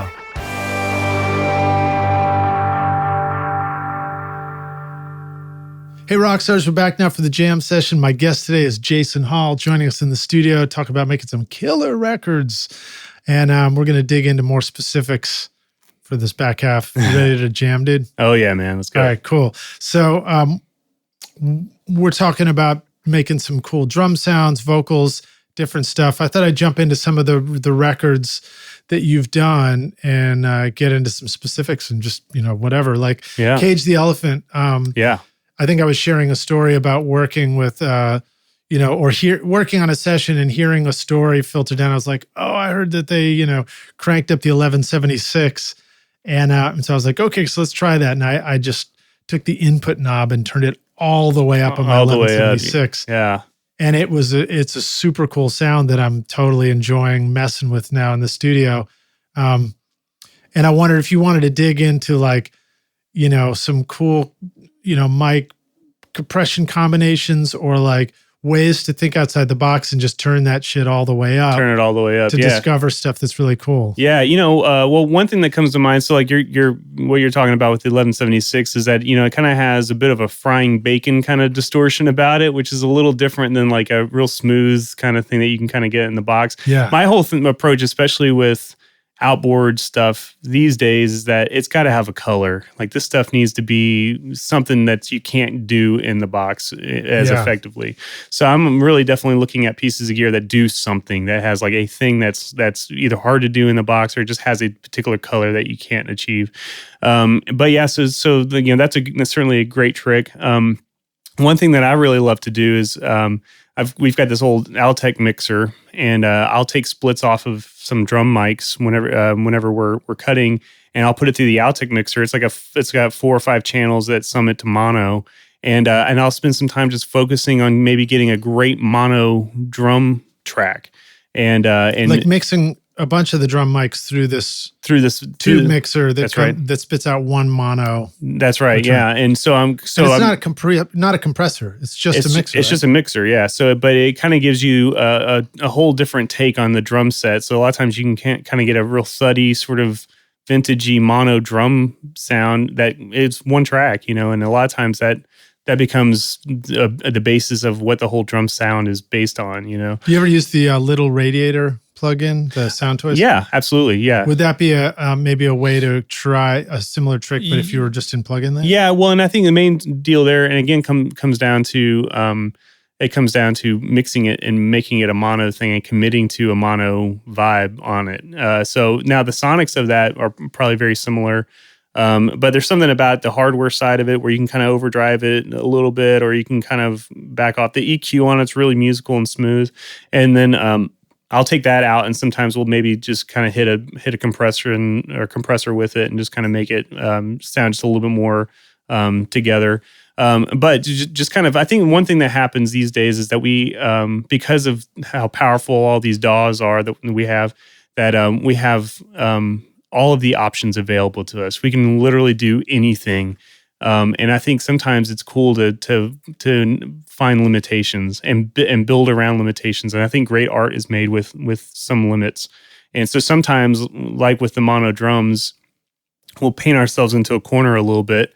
But that, I think, sometimes will inspire other things to happen. You know, if you have real mono drums, all of a sudden your guitars sound huge on the sides. And so like being aware of like that and being free enough to paint yourself into a corner, I think it's a really cool thing to try. Yeah, I've mentioned this before, but when I studied architecture, they were talking about the Bauhaus School of Design in Germany, and one of the things we would study is like poster design. And you look and you're like, okay, the frame of a poster is your limited space, and the really clever designs were the ones that would like push the words outside of it and do like these things that really like break the rules of the limitations. Yeah. And it's that same concept with art where it's like, if you don't give yourself the limitations, you got no rules that you can break. That's right. Absolutely. Absolutely. And I think, one time we did a record with Emmylou Harris, and one thing we did on that was we limited the amount of musicians that played on it. So, cool. So as opposed to having,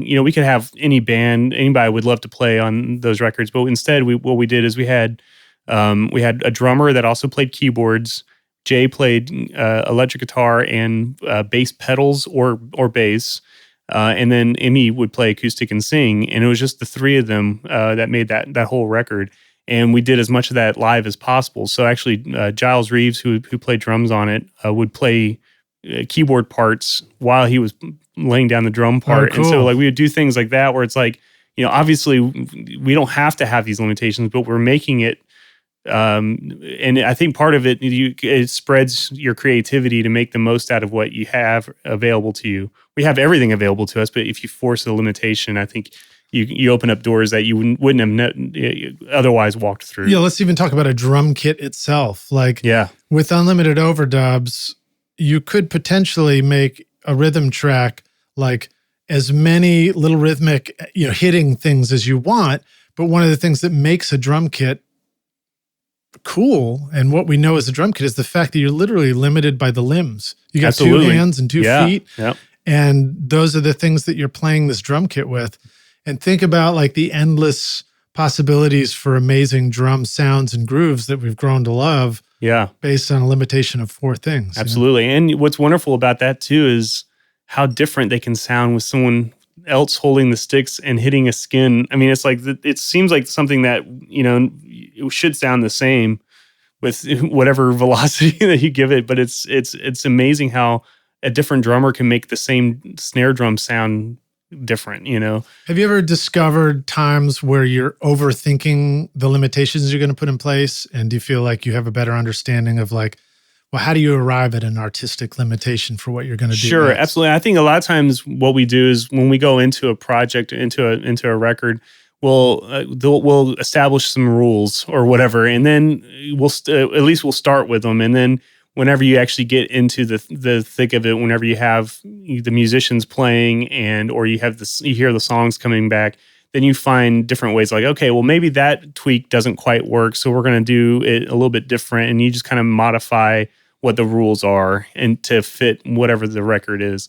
But I think it's fun, and it's inspiring to actually start with the rules, and then you kind of find ways to just either break it or to dig deeper in them. Yeah, I mean, you're still going to ultimately rely on the limitation of your human ear. It's like, if it doesn't sound good, quit doing it. Yeah. You know? And it's like, we're not going to hold the record hostage because we decided that we're going to only use mono drums. Don't it's like, hold your records hostage. Yeah, absolutely. So, so you always have to be open for change. But again, it comes down to finding an inspirational way to engage the record from an engineering standpoint that is different or is just kind of, will put you in a different headspace or whatnot. Yeah. All right. Let's dig into those messing around with vocal sounds a little bit. The cranking the input of the compression on 1176 or whatever compressor you've got, or going into a distortion pedal or something like that. Does it, if we're going to reach for a mic and try this out, are we typically going to reach for a dynamic mic as our choice as opposed to, the big tube condenser? Yeah, it's interesting. I mean, we have access to some of the greatest microphones. I've got this great U67 from the 60s. We got 47s. We got all of these amazing mics. We use an SM7 probably about 90% of the time to record vocals. Cool. And does it matter that it's an old school SM7 versus, I was thinking of 57s. Well, the old, so the SM7s, not the Bs, the regular SM7s, to me have just a little clearer sound, and I think there was something to do with they made them less susceptible to RF interference or something with the Bs, so they tend to be just a little cloudier to me. But yeah, so we use the an old SM7A is the one. And it doesn't have an A on it; just says SM7, and then the Bs. I think that's correct. But also I just while we're on that, I also really love using cloud lifters with those. I think that really just kind of helps it react with modern preamps and all that kind of stuff a little bit better.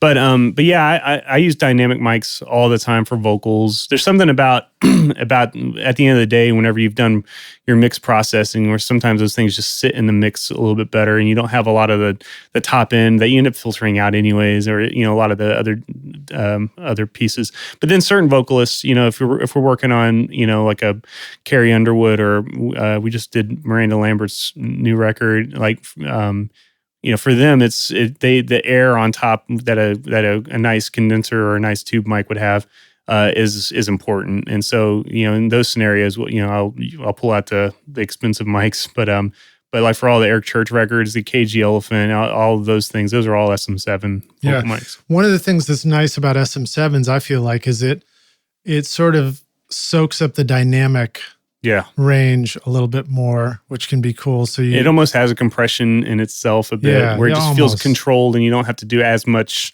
later on to make it sort of sit in a mix. Yeah, or sometimes you try and use a U67 or something and you get it in the rock mix, and it sounds great by itself when you're sound checking, and you put it in the track and you're like, damn, vocals just disappearing. I can't get it to sit in front with the guitars. Absolutely. And I'm doing a lot. You end up doing a lot on trying to bring up the low things, bring them forward quite a bit, and you either end up having to compress the snot out of it, or use some other plug-in techniques to get those to kind of come out a little bit. Do you guys ever do mic combinations where you have the big tube mic and the sometimes when I did the Amos Lee record, he's a pretty dynamic guy, but he's a great singer. I mean, it was getting vocals on him was like the easiest thing in the world.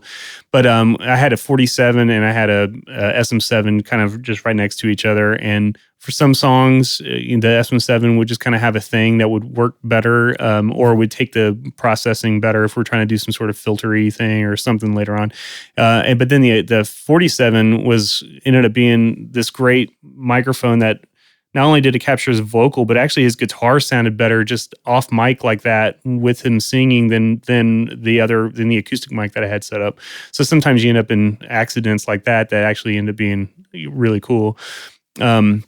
So sometimes we'll put multiple mics on. Sometimes, like if I'm doing like a rock vocal, I'll have the SM7 and then I'll tape on another dynamic mic. Like literally, I'll get some gaff tape out and just kind of wrap it around there and have it separate. And then I'll run that through a guitar amp or something, or run it through some other processing. And like what you were talking about, running through a 1176 like pegged, I might have that as a separate process, so I have those blended in together. Or I could use them independently.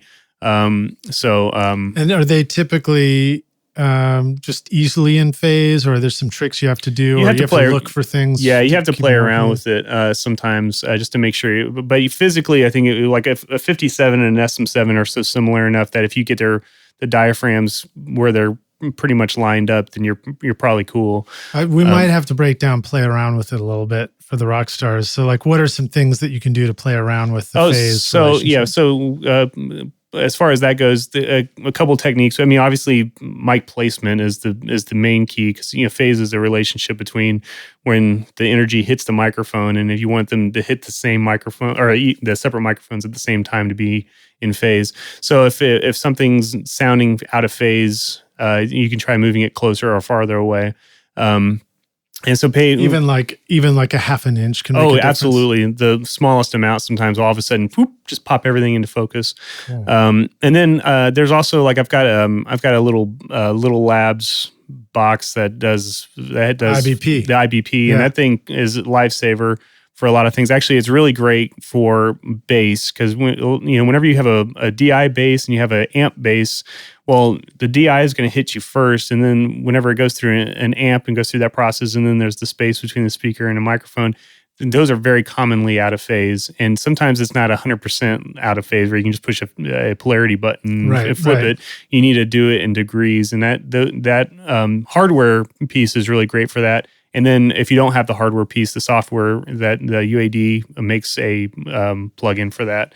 And it's really great for that. Is it sometimes hard to tell where the best knob setting is as you're trying to set the IBP for a bass, or is it usually really obvious? Or is there something about like the meter just is bigger when they're in phase, when you sum them together? So you're definitely looking for low end. So whenever something's properly in phase, you're turning that knob until it's got the most low end clarity. Usually is the correct answer. Although there are situations where you want that, like a bass, for instance, to sound a little bit nosy or kind of more punky. And sometimes that means that it's not perfectly in line in phase. It has just a quality about it that makes it to where it jumps out in a certain way. So that can be an artistic decision as well. But for the most part, you're listening for low end. Okay, cool. Male and female vocals. Any topics you want to talk about as far as? I guess you talked about needing more air on top. Yeah. So one thing. So we did a lot of records with a band called Little Big Town, and it's a country group that has 4 singers, two male, 2 female, and they all just kind of naturally have a range that kind of differentiates themselves from their counterparts. So we have one singer's got a thicker voice, and then the next male has a more of like a tenor voice, and then the female's got more of a sultry voice, and then the other female has a very brighter voice. So the inclination, I think the hardest part for me, the hardest one to really manage in that group was getting the soprano singer to sit properly, because it's like she had a kind of a thing in that sort of 2K range that would kind of get a little ice picky to the forehead. Yeah, and that's a whole topic I wanted to ask you about. Even with like the SM7 cranked up through compression, I find sometimes singers it can bring out something good, but you can also get too much edge. You talked about Smashing Pumpkins. Yeah, absolutely. That was one of the things that I remember Butch Vig talking about with Billy Corgan about, like, sometimes you have to address that mid-range. Yeah. It makes the voice unique. But so, yeah, keep going with that. So one thing I think, my initial inclination with the soprano was to keep using darker mics on her. And so I was playing around with using like old RCA ribbon mics and all of these different sort of techniques, and then but I never really hit a thing that I really was like in love with, and then I just decided to try the opposite, and so I used a C12, which would be for most C12 is a pretty like bright mic, right. And an interesting thing happened with that was that all of a sudden, the part that was really hitting you hard, that 2K range, actually kind of went down because it had all of this other air on top of it. So all of a sudden it shifted the energy to a higher range. and it became less of an annoyance, and it became more of it became incredibly more musical. And that was a major lesson for me, was sometimes what you think seems right on paper is opposite of what actually is true. And so when I started using that on her, I felt like it actually ended up helping a lot. And the same thing like with Carrie Underwood. She's a very, amazing singer, very dynamic. But she's got that same sort of situation where it's great to be able to shift the energy to the higher ranges, and it makes her voice sound very, very musical. So with her, we actually she's got a 251 that she really loves. So we ended up using that for the record. And again, 251s and C12s are kind of cousins, so they wouldn't have been necessarily what I typically would have picked, but then hearing it on her voice, it made 100% sense. So. Yeah, those are cool. I like that. I almost think about soprano is up in the high register, so a mic that actually is known to have more highs. Maybe that is the mic to try out. Right. And I think it works up there. That's right. And for some reason, like my way my brain was working was like, I want to compensate, like smooth that out. And in actuality, you should kind of enhance. It's almost like you just wanted to capture it. Yeah, just capture it. Yeah. So that's cool. interesting. I think with male vocals, it depends on, obviously the style of music, but one trick that I've really gotten into, especially if I'm trying to get a real rich male vocal, is I've got one of those retro audio 176s, which is a great compressor. And it's got the side chain on the knob.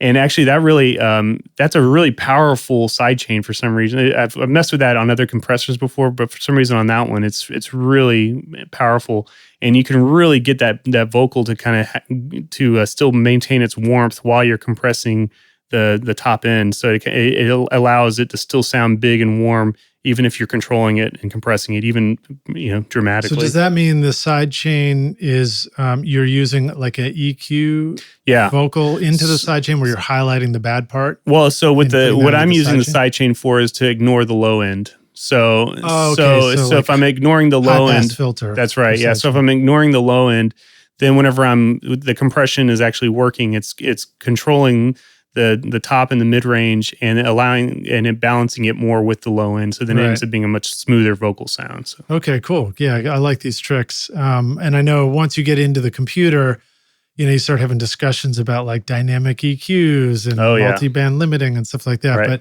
But if you can get the gear to just like put it in as you record it, sounding closer to what you want, that's going to always be preferable. And to piggyback on what I was saying earlier, it's like this day and age, it's like I really, these days I really want outboard gear to kind of have a color or have a specific quality about it that's not necessarily super easy to get in the box. And I think that like the 176 is a great box to do that.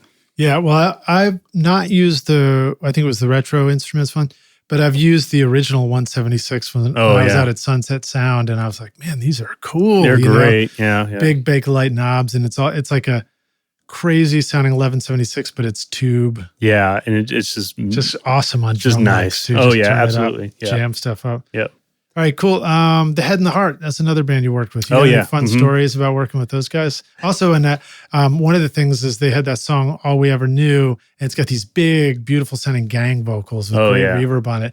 Maybe you can talk a little bit about getting those kind of sounds. Gang vocals are actually kind of interesting to record because I've done them lots of different ways, and you want to be able to embrace the sound of the room while you're recording them, but you also want them to be present enough to where they come through.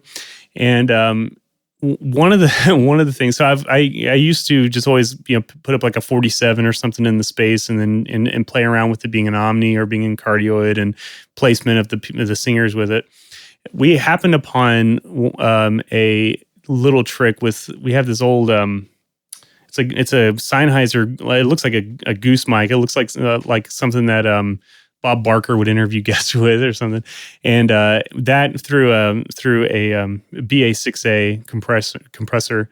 And for some reason, there's something about that capsule, which I think is like a 409 capsule, like the Sennheiser 409. There's something about that mic with that combination that all of a sudden just kind of comes to life whenever you're doing gangs. And then there's distortion involved. It's kind of like, it's got all of these like funky qualities, but when you stack up the vocals and you put them together, they kind of have you hear more room in that, and still has the presence compared to like using all the expensive stuff. So I think on that record, I think that's what we probably used to get that sound. So it's a single Omni mic. It's a single it's cardioid, or it might be hypercardioid or something. But it's not Omni. It's still in it's got some sort of pattern to it. Right, right. Well, that's one of the things that I feel like I noticed about dynamic mics that are getting sort of crunched or distorted or compressed on the way in, is when you push the gear fed by a dynamic mic. It's almost like the dynamic mic by itself originally might sound like a 58. You might hear it just through a plain preamp and be like, oh, that's really like dull, muted sounding. Boring, yeah. But when you crank it, all of a sudden it's like this. You talked about the frying bacon effect. Yeah. It's like all this higher energy bubbles up, and it doesn't, and it sits well against a high-end tube mic. Yeah, with air on it. I think that's a great way to put it, and it gets excited well, and I think that's what I'm always looking for, is finding these ways to kind of make something sound urgent, and I think dynamic mics do that really well. Okay, stacking vocals, layering to make a gang vocal. How many tracks might go into it depends. The final gang? Yeah, it depends. It depends on the final kind of outcome desire. It's so like with the Head and the Heart, for instance, like that definitely needed to sound very gangy. It was like that was the lead vocal essentially for those parts. And so that we may have done, I don't know, like 3 or 4 times. But also we would not necessarily only rely on that one microphone to do it. Sometimes we'll bring in, I like using cassette microphones. So cool. like a lot of times we'll do like, back in the day, whenever you're dictating notes for somebody or whatever, you'd have a cassette recorder and it's all one box, and you just hit record and record on the cassette, and it's got the mic has some sort of compression, usually to enhance dialogue or whatnot. And so we've got a whole slew of different like cassette mics that we use. And that a lot of times will give you a lot of that sort of in between action where it's like whenever the vocal's happening, it might suck down, but then whenever the vocal stops, then it'll kind of open up. And so they're kind of playing with this. It comes back to this subdivisions. A lot of times with compression, I'm looking for creating those moments in between the beats or the moments in between the vocals that kind of like keep it interesting. It's almost percussive in that way. It's like the follow through of a sound. That's right. Yeah. All right. So how do you even hook up a cassette? Usually you'd have to put it in record, and then you put it in pause, and then certain models it will actually still pass audio through its line output, and so usually it's like an 1/8 inch to 1/4 inch adapter, and then usually we'll go into a channel on the console, and I'll just make up gain there. You do still need a DI or something like that, or do you just plug a 1/4 inch jack into a console? We go straight into the we go straight in the console with that. So I think I'm trying to remember if it comes in line level or not. Actually different models are different in that way. So a lot of times we can just go straight into a fader on the console, and then I'll turn it up or down as needed. Okay, smart ways to do cool tricks like that, but yet keep it invisible for the artist. Are you sending a group of people out and say, hey, let's do gangs now, and we'll do it on this tape mic only and add it? Or is it more like you're set up with a handful of mics, and then you're just using whichever one you want later in the mix? Or so a lot of times, this? So yeah, going back to good tricks as far as making it invisible is that we'll multi-purpose chains. So like for instance, I'll probably have on drums, I may have a cassette mic on a drum kit, or I'll have certain other mics on the drum kit, and then I'll use that same chain to do certain tasks like this. So I'm not necessarily setting up something brand new for gang vocal. I'm pulling in stuff that I've used multi-purpose for something else. The mic's still out there on the drums, and now they do gang vocals, and you just drag pull it in. Up that fader. Or drag it into this spot, and then just use that. And it's mostly, it goes back to doing something fast, but also giving yourself some colors later on to play with. So we'll definitely do like a cassette mic, or that the Goose mic that I was talking about earlier would be, maybe it was what we used on acoustic guitar or something, and then that also becomes our gang vocal mic. So we're kind of multi-purposing certain things to where we can do it quickly, but with results that we also anticipate sounding good. So okay, cool. Dig it. Awesome.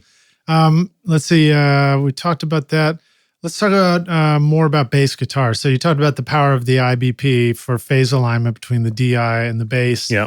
Any other good tricks or things that really make the recording of a bass amp be a great choice for later? And what are some of the challenges? What are some of the places where we typically are, tripping over our own feet as we're trying to include a bass amp in a rock recording? So to be completely transparent, I don't record bass amps all that much. And part of the reason is because of the phase issue, that you end up having to work hard to get it to really work well. And because I feel like the plugins are really great. Like the bass amp plugins are actually really fantastic. But when I do use bass amps, the first chore or first task would be to listen to the bass amp and figure out what it's going to give you. Is it going to give you that nosy thing that would blend in with a more round sounding DI?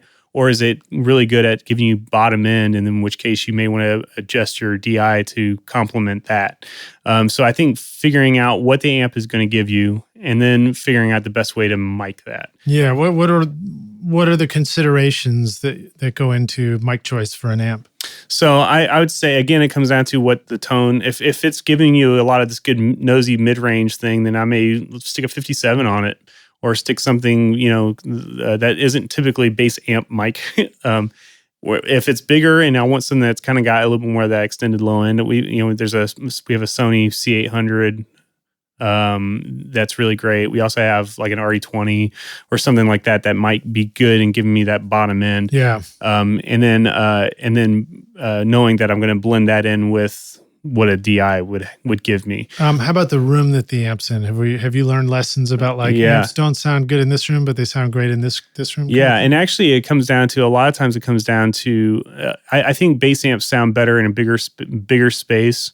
Initially, I would put them in a smaller kind of carpeted room, and then it doesn't give you much. Typically, you're like, okay, I'm tracking the band. I should isolate this bass amp. And it's better if it's in a room if it's sitting on like a wood floor somewhere and has a little bit of air around it. I think maybe the bass just develops a little bit more. Mm-hmm. Even if you're close miking it still sounds, it makes a big difference in the sound. Same thing with electric guitar amps. I think a lot of times, we tend to stick them in closets and stuff like that, just for isolation purposes. But they do benefit from a bigger space, even with the close mics. It actually makes them sound different. So yeah, I feel like I noticed that in my dead room, is that the it works great for isolating the amp from the live room if you're recording drums in there or whatever. Right. But it overloads the low end. It's like times 4, whatever your low end is. So you end up like compensating for that. Right. And electric guitar amps, big thing with electric for me is whenever you play around with mic placement on amps, and proximity effect is a big deal with guitar amps. If you want the amp to speak, or if you want the guitar part to speak and be brighter, instead of reaching for the EQ and cranking it, if you pull the microphone back even just a couple inches, it changes the complexity entirely. And a lot of times that ends up doing it better than what an EQ would have done. Now, is it sort of like typically like pull the mic back and then bring the gain up to compensate? Pulling the mic back, or not even necessarily? It depends on what I mean. It depends, but sometimes it's just turning up the output of the channel going to tape, and that sounds good. But I will play with that all the time, where I'm like, what sounds better, turning the preamp or turning up the final fader, and they do sound different. So just figuring it out. What about mic choices for electric guitars?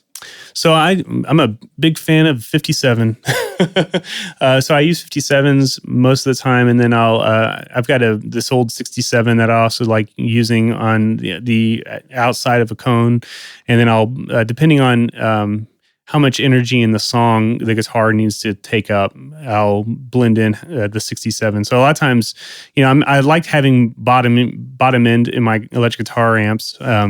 Because they just sound cool. But a lot of times whenever you get to the mix part, you're actually having to carve a lot of that out in order for it to not mess with the low end in other areas.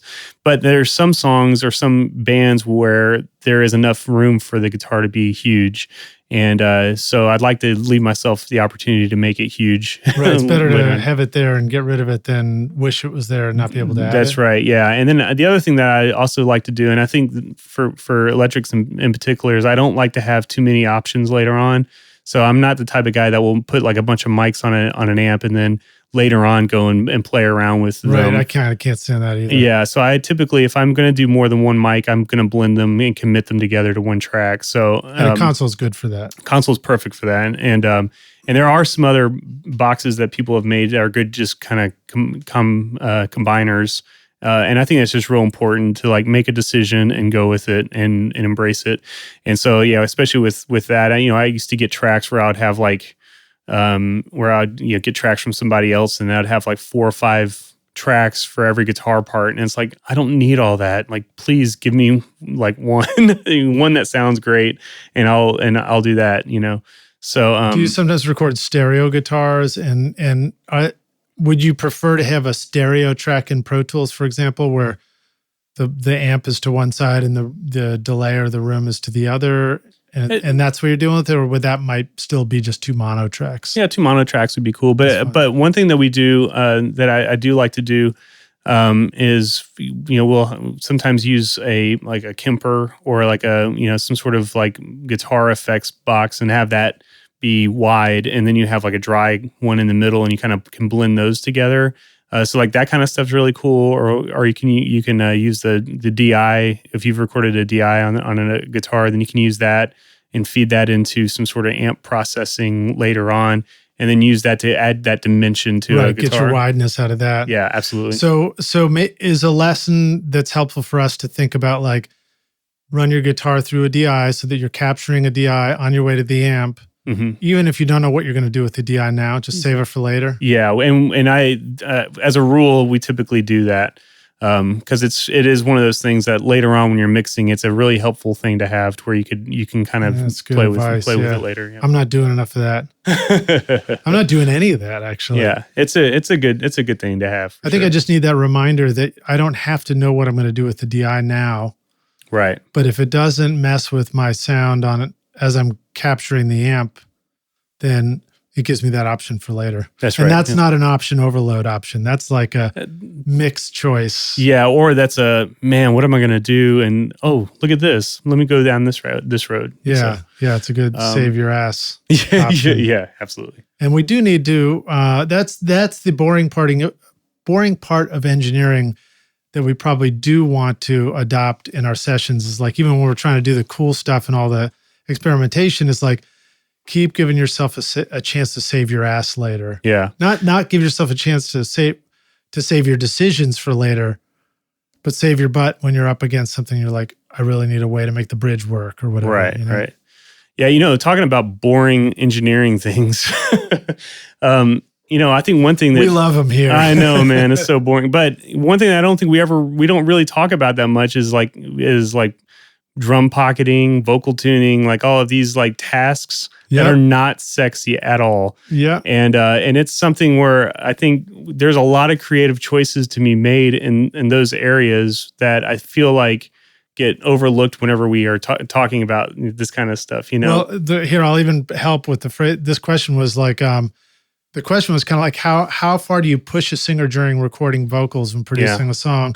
One of the consistent things I noticed about your work is like, I'm listening, I'm like, man, for every style and every genre, the vocals particularly, and like those drums that are making powerful statements and stuff, like they're all like, they're not broken. They're like, they're not Right. They're not like almost there. They're there. Yeah. You know? Right. And so I feel like that maybe taps into that topic you're talking about of like really focusing on afterwards, making sure it's right. Yeah. And I think for me, it comes down to like, it's genre and band and vocalist specific when you're talking about like, for me, I feel like the comp is the key for most of all of that, is like getting it to where it's like, okay, this, every word, every like phrase in this vocal, I can understand. I get a vibe from it. Feels good. I think it's really important to approach vocal work very genre specific, very vocalist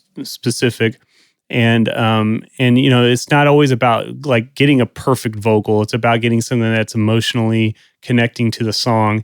But I feel like the sauce is really in the comp, and it's about going through and finding the parts that connect the most. And sometimes that means something needs to be tuned in order to emotionally connect with what is happening in the song. But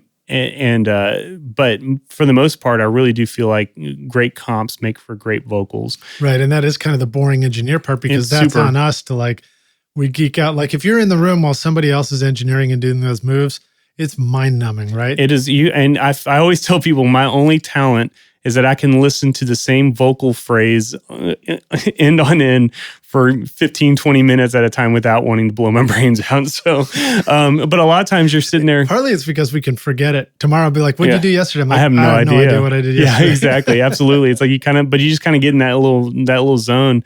But it's all about, you know, like you want the song to be presented in the best possible way. And so sometimes it comes down to vocal tuning. You know, but I always try to approach it like if I'm doing something that kind of rocks or that has kind of like an edge to it, like I don't need to make this a perfect vocal. It's not about perfection. It's about something that feels good, and right. I'm not distracted by little hiccups in a performance. It's more of like it holds up really well. Yeah. So and then I guess a takeaway from that is when the singer's out on the mic, their job is to perform. It's 100%. not to do your engineering job in the performance mode. That's right. Maybe back in the day when it was like, we've talked with producers here about making records where like you have to keep punching in a line and stuff. Maybe back then on tape, the singer had to do that job as well. Right. But now it's like, now it's really about, you try to get inspired performances out of them in any way that's possible. So a lot of times I prefer, just sing the song a few times, you know, and just do it from beginning to end. You know, I prefer to work that way. But then some vocalists are actually more used to doing verse at a time, and they'll just sing the same verse over and over again. And again, if it's like if there's a rangy song where like the chorus really goes up high, well, their voice is going to change a little bit after they've sung a bunch of choruses. Then all of a sudden the verses kind of lose something. So in those scenarios, we'll record just verses for a little while, and so they can kind of maintain that part of their voice. And then whenever we feel like we've gotten good verses, then we'll hit choruses and bridges and stuff. But I think all of those decisions kind of go into like whenever you're getting a performance out of a singer. But the main thing is make sure that they are emotionally connected to the song. And if it's like I got to vibe this thing out for them, like I'll put some delays and I'll even go through and like pop them on and choruses and like all that kinds of stuff where it's like it feels like I'm performing with them. Then I'll do that kind of stuff. But make sure that it's inspiring in the headphones and that you're helping them get inspired. Yeah, that's good advice. I had a question about that. But when you talked about headphones, it reminded me to ask you, you know, you mentioned way back, like make sure the headphones are good. Any lessons you've learned about like what a good pair of headphones sound like? Are there, can we get the sort of home studio cheaper boxes for headphones and make those work, or should we stay away from that stuff? And do you have to have like really high end headphone boxes and amps in order to have headphones? So everything that we have is kind of homemade for our headphone system. So we have we basically have a Mackie amp that we run into these kind of homemade stereo boxes. There's a left and a right on it, and then there's a mono switch, and that's kind of the old school Nashville headphone super box old design, school right? Nashville, and those are passive boxes, right? Because it comes out of the amp at a headphone. Well, it comes out of the amp like rocking too hard, Yeah. and then we put on huge resistors on the inside of the construction of them that actually keeps it from blowing up, and then we just use those Fostex headphones, just kind of off the shelf Fostex, and I think there's something about overpowering those where they just sound really great and musical. There are a lot of people have brought in their own headphones or like the in-ears, and it's like literally with the in-ear headphones, it's like you barely turn that thing up to like half of one, and it's really loud for them. But with the Fostex, it's like it's kind of a perfect system for them. So, but they always sound great. Yeah. So it's like the takeaway there is, and let's see if we understand how to even hook this up if somebody wanted to try it. You send a line level of your headphone mix over to this amp. Yeah. And then the output of the amp is like speaker level. It's like speaker 8 level. ohm speaker outputs level. Yeah, that's right. And then that goes to a box that has resistors, big resistors, big and with potentiometers. That's right. Yeah. That you turn those down, plug in a pair of headphones, and now you bring them up a little bit, and it's letting just enough sound through the headphones. Now, is there an impedance? Do you have to have certain ohms on your headphones for this stuff to work? Or probably. I think there's a bunch of stuff online, and whenever we were kind of getting around to designing and building the system, we did all that searching to figure out what the right way to do it. And maybe the resistors that are in the boxes help match the output of the amp. Probably. There's I'm not a super technical person, so that's fine. Me neither. And I'm like you, like I'll figure it out when it's time to figure it out. And then just like yesterday's edits I forget it because I got to work on today's stuff. That's right. Absolutely. You just kind of keep moving forward with it. Yeah, absolutely. But it's good to just know that kind of headphone system even exists. I know I saw a lot more of it in Nashville years ago, and I see a lot less of it now. But I feel like the takeaway is that maybe there's more value in having an overpowered headphone system. That's right. Than worrying about the high fineness of the headphone system. Yeah, I think that's fair. And I think just the mode of working with a stereo cue as opposed to with a multi-channel, more me kind of system, I think embracing that kind of deal where everybody's kind of in the mix together and they feel everybody's in context with each other is a really cool way to work. And I think it allows each player to sort of react to the music in a certain way as opposed to where they're on an island somewhere, you know? Yeah. I find that there's remarkable stuff you hear when you put yourself in the musician seat and you're listening to stuff in the headphones. You hear, especially when you're playing a part, you hear stuff, relations between the rhythms of the other instruments and the timing of things that's much harder to pick up on when you're in the engineer seat, just listening to a playback out of speakers. Absolutely, yeah. And then there's other stuff you hear as the engineer that's harder to notice with the headphones, but it's always good to just be aware of that. Yeah, you know? I always try to take the outside view of music whenever we're working on something, and I mean that from a mix standpoint, and from like whenever we're doing headphones and all that stuff is like, okay, let me get the 500-foot view on this particular song and not get so hyper focused on the hi-hat sound or on this or that, but it's like overall, does this feel like music? Right. You know, does this feel good and does it feel inspiring to play to? And as opposed to like the nitpicky, like getting into, you know, the nuances, it's about like, does this sound like music? Well, and I feel like, you know, at this point, you probably grown your confidence to like, whatever it's going to be needed later, I'm confident that I'll be able to figure it out. Absolutely. As long as like, this feels great now. Yeah, absolutely. Yeah. And then, and I feel like at this point too, you kind of get to a spot where it's like, it doesn't feel good. What am I going to do about it? And what can I bring to the party to fix that?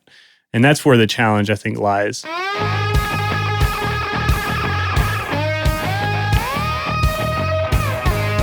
Want to record killer drums in your home studio? Then check out Rockstars of Drums to learn how to record, edit, and mix pro-sounding drums with professional professional Nashville session drummer in a Grammy-winning studio. Or if you're ready to start mastering your own records at home, then check out Rockstars of Mastering, where I walk you through exactly how I mastered my own records skadoosh using nothing but plugins in PreSonus Studio One. And if mixing is your focus, then check out my free course Mixmaster Bundle, where I show you how to mix using stock and free plugins in Pro Tools. And the best part is these techniques would work for you in whichever DAW you're using right now. Plus, you get a look at how I recorded everything in my studio and multi-track downloads for you to practice mixing and even include in your mixing portfolio if you want. Are you ready to make your best record ever? Then go to Mixmaster Bundle to get started for free now, or look for the clickable link in the show notes of this episode.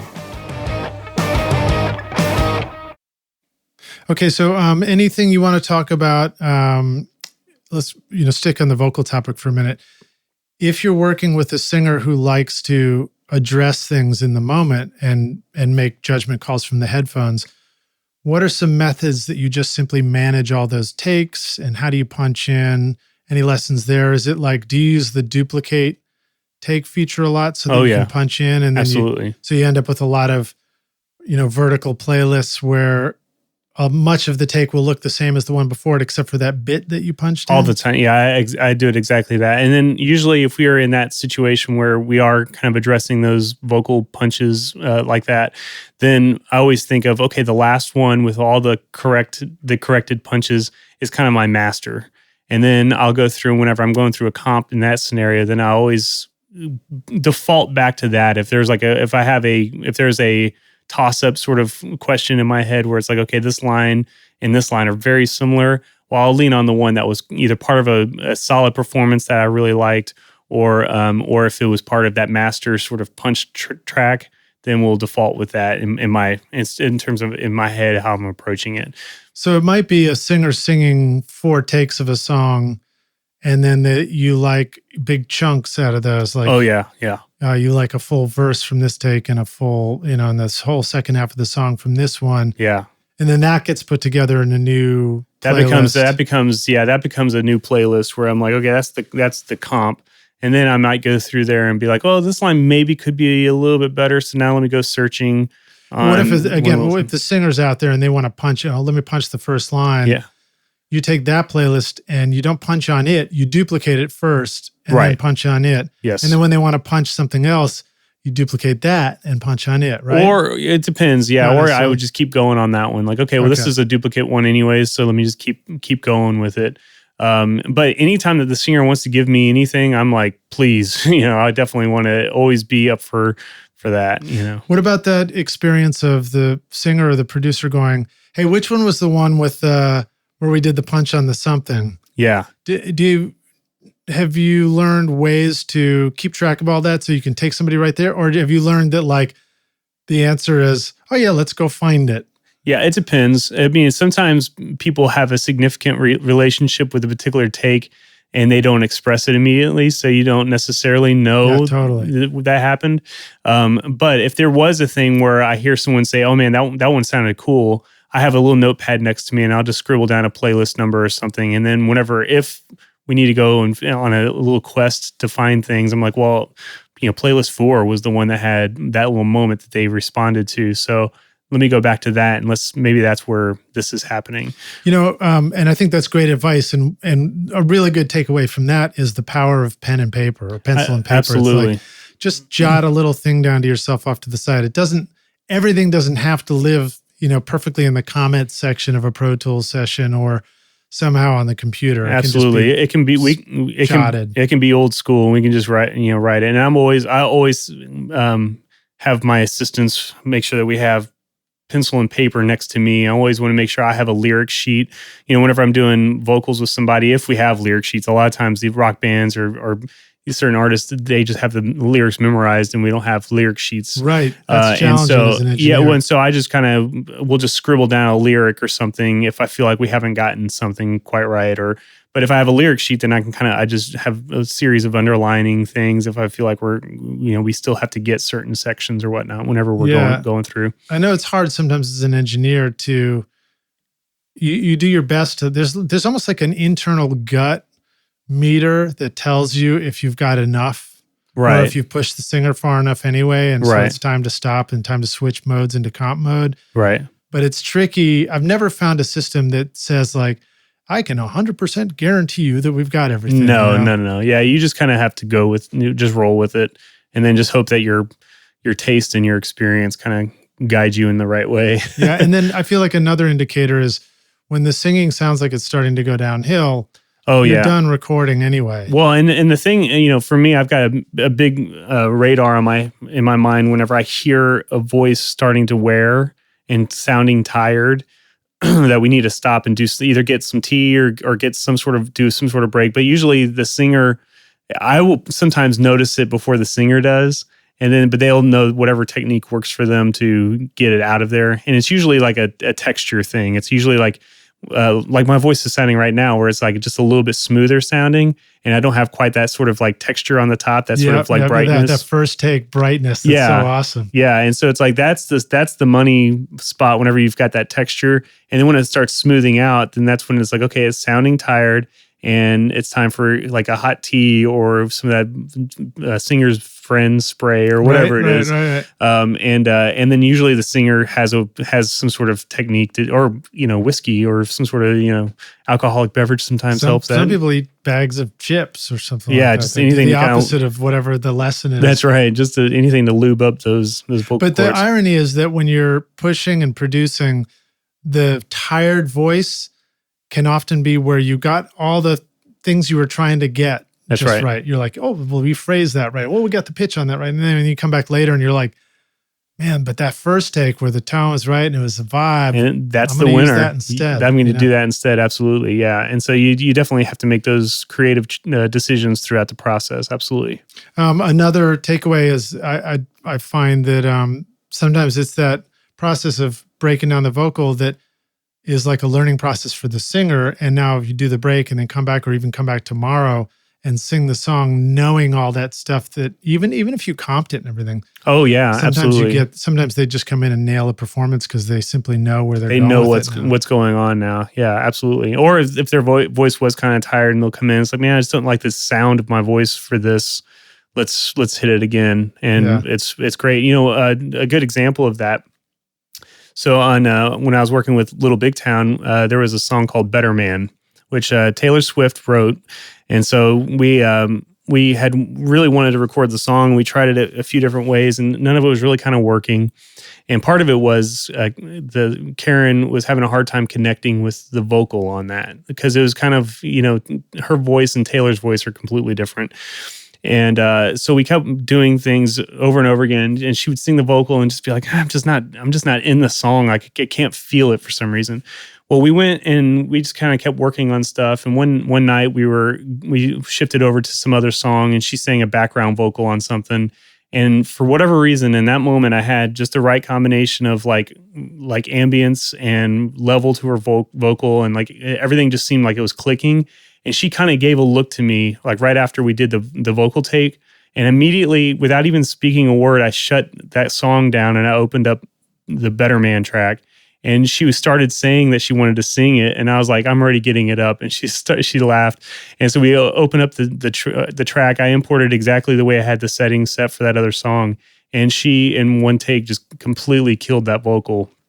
And it was one of those situations where it's like, you kind of have to just be aware of the situation and be aware that like sometimes you can't explain why a singer doesn't connect with a song. There is some magic involved. Yeah. So sometimes you just have to be like aware enough to be like, oh, she sounds really great right now. Let's go do this thing that we were having to struggle with prior, and let's shift gears and make that happen. Yeah.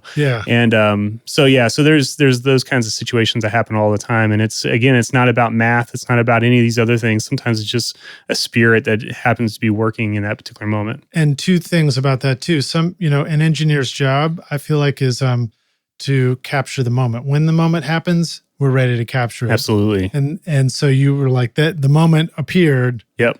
And you flipped over to be ready to capture it. But two is that, the invisible engineering means doing things before the moment to get them ready so that it's invisible when the moment happens. Yes. And sometimes, or I also called it building the machine when it's when when there's a whole band, you have to like create this whole, or an instrument. You're kind of creating a whole instrument that is the studio, this sound, this moment. That's right. How do you want to play it? You know? Yes. Yeah. And sometimes building that and preparing for that moment takes as long as it took until that moment, right before the moment, and you had the right balance and the right vibe, and it's like it just happened to happen. Yeah, and I think I think part of our job sometimes is to encourage the artist to do that. You know what I mean? To be in a situation where like, oh, I think you can do this really well, or you encourage them in a certain way to positively influence the performance, but to be open enough to seeing what they're doing well or not doing well, and being able to encourage them in a certain way to make that happen. So awesome. So another topic that we should probably close out on is mixing. Yes, you've got some great sounding mixes going on Thank you. These records in your playlist. How do you like to mix? What do you use? Are you interacting with the console again at the mixing stage? Do you find yourself moving over to the box in the Pro Tools world a lot at that stage? And how important are plugins in that world? So, I think what we try to do, recallability is such a huge thing in our world these days, where people want to have the ability to pull up a song 6 months later and turn the hi-hat down or whatever it is, And so we do a bit of a hybrid mixing scenario where we are running through the console on mix, but we've taken out our faders. So our faders are basically just stuck at 0. And then all of the actual level control and everything like that is being dealt with in the box. And then I'll do a couple parallel compression things with hardware, or with actual hardware. Like I like my kick and snare drum to kind of have some compression from the outside world, usually like a distressor or something. And then vocally, I like interacting with. We've got a really great old 1176, like a Rev F or something, and it's got just a really great tonality to it, and so like I like using that on the output. And then we also have gotten into just kind of more recently kind of stringing together some other compressors and kind of blending them in the box with that 1176, and kind of figuring out different tonal characteristics of different compressors. Outboard compressors. Outboard compressors, that you can, because of delay compensation in Pro Tools, you can actually go out, bring them back in on an aux track and blend them in. That's correct, yeah. And actually I'll do things like, for instance, I'll have like one track will be like an 1176, and then the other one, we've got one of those Chandler that is kind of trying to be the RS124. I can't remember what the name of the Chandler box is, but it's got a much more like subdued quality. It's a little bit more, it's more tubey sort of sounding. And so we'll kind of like blend in some of the tonalities of the two and kind of find a blend that really works well. And then I'll have a master track, or like a master VCA fader in Pro Tools that I'll actually do all my vocal rides on. But it takes into consideration all of the pieces that are kind of making up that blend. If a vocal has like 5 things that come together in Pro Tools to get that cool vocal sound, the VCA fader can be assigned to all 5, so that if you just ride the VCator, like all 5 things rise, all things come up and down together. Yeah, and actually you find that whenever you have those, if you're combining a couple things, you end up writing a lot less, because there's a lot of things that are being controlled in different ways by all the parallel sounds. Yeah.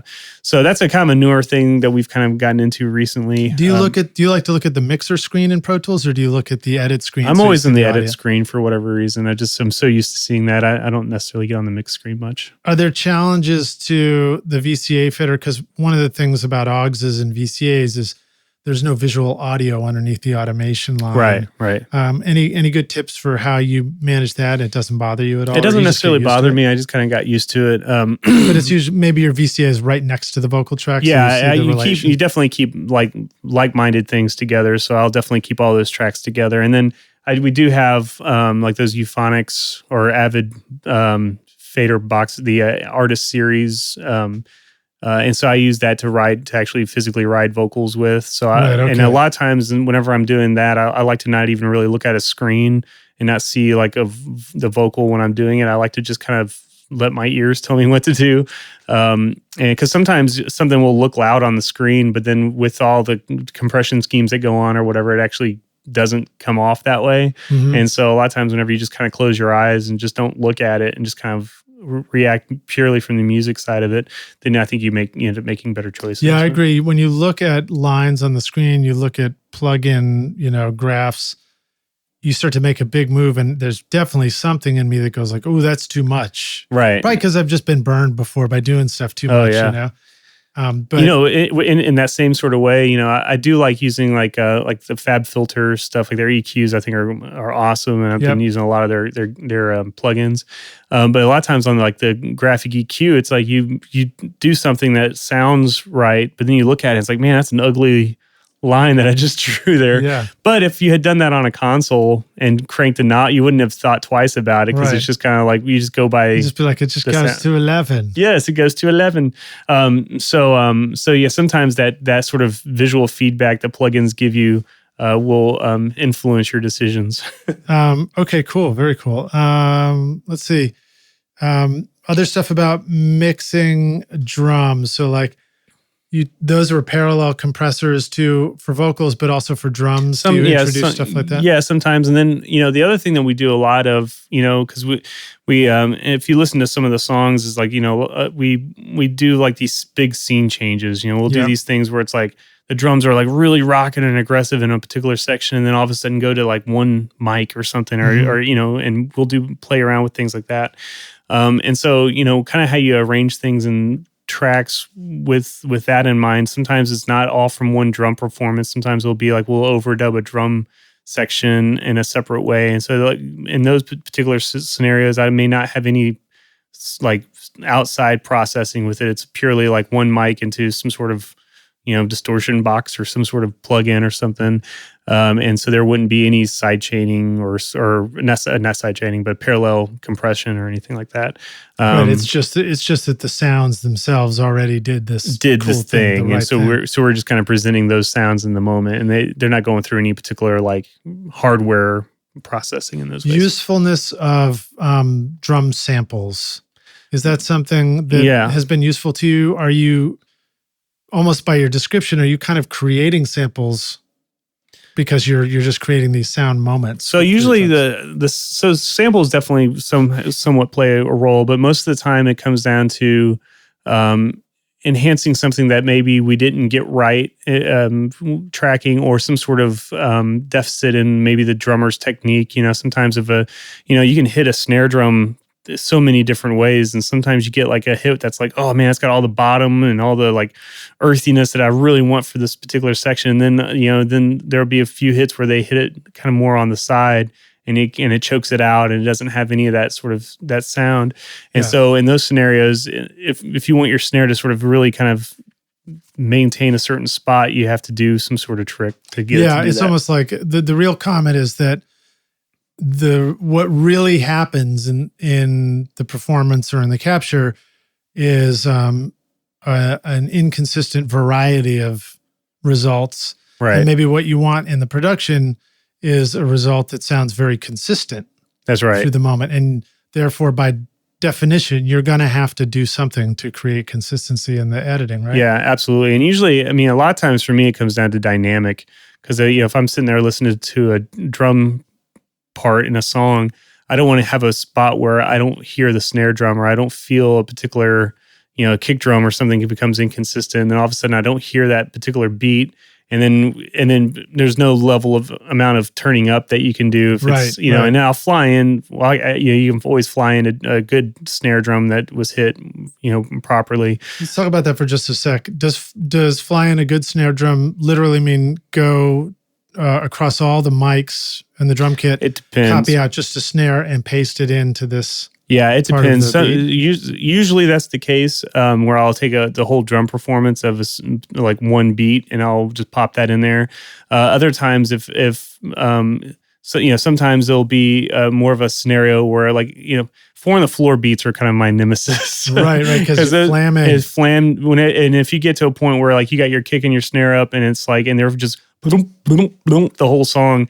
So a lot of times in those scenarios, I'm really just grabbing like maybe the kick and snare where it was like hit really well, and I'll go through there and find those moments that where there was a bad flam, and I'll just kind of grab those and pop them in there. It's tricky because you get into like, all this, the one element in a drum kit that changes across many different beats and hits is the way the cymbals are happening. Oh yeah, absolutely. And so in those scenarios, whenever if you did the whole drum kit for just a beat, then all of a sudden you might hear a whoosh, whoosh, some sort of different cymbal reaction, and it's like, well, that's a drag. So so sometimes just grabbing the one element that wasn't hit properly actually ends up being the right answer. Right, maybe just grab the snare mic and then just pop that in there. But leave the rest of the drum kit in there, and that'll give you the power that you were missing, but it doesn't seem to change the sustain of the crash that happened at the beginning of the bar. Exactly. That's right. Yeah. What about the process? Where does that fall into a production? Is there just like an automatic exploration of all that stuff? And let's say we're not talking about, let's say we are talking about a production where you're like, okay, we want this to have a really consistent, powerful, maybe rock, it might be a little more indie or whatever, but we want this to be like a moment in the chorus and stuff. Are you, you're like, okay, we track drums, we're going to need a couple of days to look at this stuff and dig in? Is it normally, I mean, if it's supposed to be like I call it grid rock, Grid rock, nice. Yeah. So if it needs to be like gridded out or like really like tight like that, we'll approach it like that. So a lot of times, even if it'll be a discussion of early in the production. Early on, like, okay, this drum is we're gonna layer it with drum loops or something. Then it's like, okay, well, we know from the beginning, like this is going to need to be tight with that loop, or else it's going to not work really well. Yeah. And so in those scenarios, we kind of approach it like that. So we may even in that scenario, like approach the drums separately and not try to get a live band take. Whereas typically speaking, whenever we're working with rock bands, we're trying to capture the energy of a band playing live together. So it just sort of depends. We may make different decisions on how we cut a song because we know that it needs to go with this loop or something later on. But I would say as quickly as we're able to, we'll jump in and make it tight if it requires it to be that way. Yeah. Have you noticed that even if you're going to break the elements down so I call it like building a house one brick at a time. Yeah. Mm-hmm. Which is kind of a weird analogy because how the hell else are you going to build a house? That's right. Yeah. But when you're even if you're gonna go there, have you learned that starting out with the band all playing together, even if you're gonna delete everything and redo it, is a smart way to do it because it informs you of how to push things? And I would like say certainly if we're early on in the process of making a record with a band, we're going to lean on the side of getting them all playing together because I think, like you said, you kind of figure out, you learn a lot about the band in that process. So I would say if anything was typical, that would be a typical sort of thing that we try to capture a live moment as much as possible. And I think the other side of that is that those things are hard to manufacture. So like it's hard to manufacture a live feeling band take. Right. Whereas you can more easily manufacture a really super tight one from a live take. So, right. So I would say that we typically will record them live in hopes that we have magical mistakes or something in there that kind of keeps it from sounding too uptight. All right. Any other thoughts about mixing? Do you like to reference your mixes outside of the studio? Is the car listen important? Is the iPhone and iPad speaker listen So important? I would say because your record sounded great in all those places. Absolutely. So for me, I always listen to a car reference. So I always will take, and usually it's after we've mixed the whole record and we've made a sequence, and we always kind of call it our version one. And so it'll be something that me and Jay will kind of listen to, and then we'll kind of compile our notes like the next morning or something like, okay, in the car, this reacted a certain way, or Jay tends to listen on an iPhone, or he'll listen to it on an iPad or something, but it's usually not a pristine listening environment. Yeah, I feel like people think I'm crazy when I want to see what something sounds like on the iPhone speaker. I'm like, but it reveals so much, yeah, and it tells you, like, informs your vocal level. I feel like you can tell, like, really early on, like, is the vocal like screaming loud where I can't hear the band, or is it the opposite way? So on an iPhone, I think that's really powerful for that. But I prefer listening in the car And it's not because I have a great car system, but it's a way that you can kind of just get your head out of it a little bit. And it's like you're doing something else and it's kind of off to the side. And if the song comes through and still rocks, when you're not really like in a perfect listening environment, then it tends to be more right than not. Yeah, I feel like your subconscious is always listening. Yeah, absolutely. In the car, and it knows if something doesn't feel right. Yeah. One of the tricky things for me is learning how to take notes in the car. I always wish there was an app that let you I agree. Not have to say or write anything, but just like slap a big red button on my steering wheel. I'm like, I heard something right there. So, and then go back later and try to figure out what it was. Absolutely. And for me, a lot of times, to avoid the dangerous habit of writing with a pencil and paper while you're driving, a lot of times I'll listen once while I'm driving and I'll take a bunch of mental notes. And then I'll get to a spot where I'm just listening in a parked situation and I can go back and go, okay, now I remember in this song, the bottom in this didn't feel right or whatnot. And you just kind of go through and compile your notes partially from memory and then also while you're kind of listening. But the funny thing about it too is that I find that the more you listen to it, the fewer the notes are that you compile. Yeah, so because there's more and more things just kind of start working and you start accepting certain things. And there's always this kind of play between there's a play between like accepting it as a listener, and as an artist, you're always hearing something for what it's not. As a listener and a fan of music or whatever, you're listening for what it is. And so there's just this play that constantly is happening. And so I think whenever you get to that point where you can actually listen to it and accept it for what it is, then what you find wrong is much, much shorter. That's great, man. What a great quote for that too.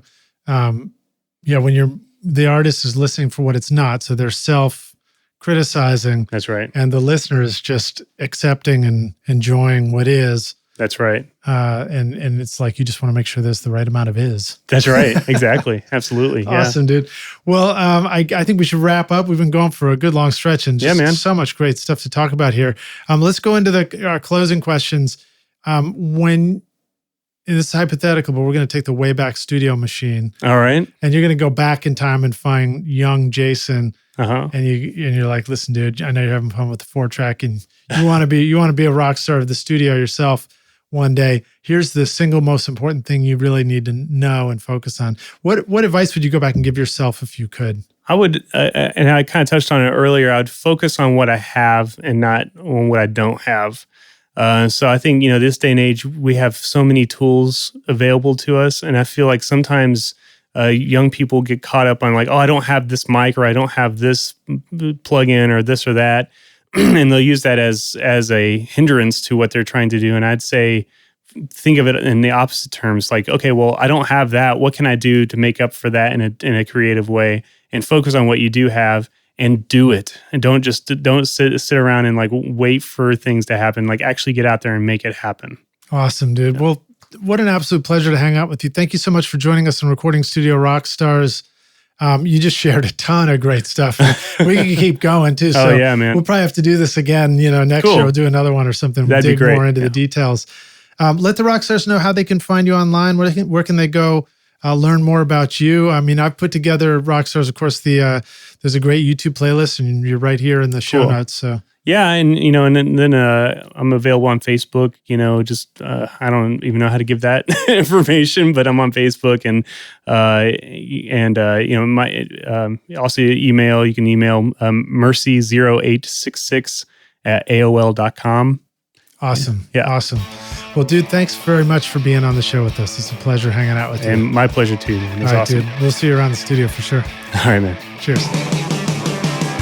Thanks so much for listening to Recording Studio Rockstars. If you enjoyed the show and want to help make it better, then please share this episode with your friends on social media and leave a rating and review on iTunes to help the podcast reach more rock stars like yourself. You can click directly over to iTunes or go to rsrockstars.com/review for an easy explanation. And remember to hit the subscribe button to keep up with weekly episodes. And if you're ready to make your best record ever now, then head over to Recording Studio Rockstars Academy, where you can start with my free course at mixmasterbundle.com. And if you want more free content from Recording Studio Rockstars, all you have to do is go to rsrockstars.com/email. Again, that's rsrockstars.com/email email to enter your name and email, and I'll keep you in the loop with articles, videos, podcast updates, and even free gear giveaways for your studio. Just look for the link in the show notes below. Thanks so much for listening, and thanks for being a rock star. I'm Lid Shaw, and this is Recording Studio Rockstars. Now, go make great music. Thanks so much for listening to this episode, Rockstars. I also want to give a big thank you to our sponsors who helped make this episode possible: OWC, Whisper Room, Eventide Audio, Spectra 1964, and Roswell Pro Audio. You'll find links to all these wonderful sponsors in our show notes. These are all things that I highly recommend you check out for your studio. They're going to help you make your best record ever. Thanks so much for listening, and we'll see you guys in the next episode. Cheers.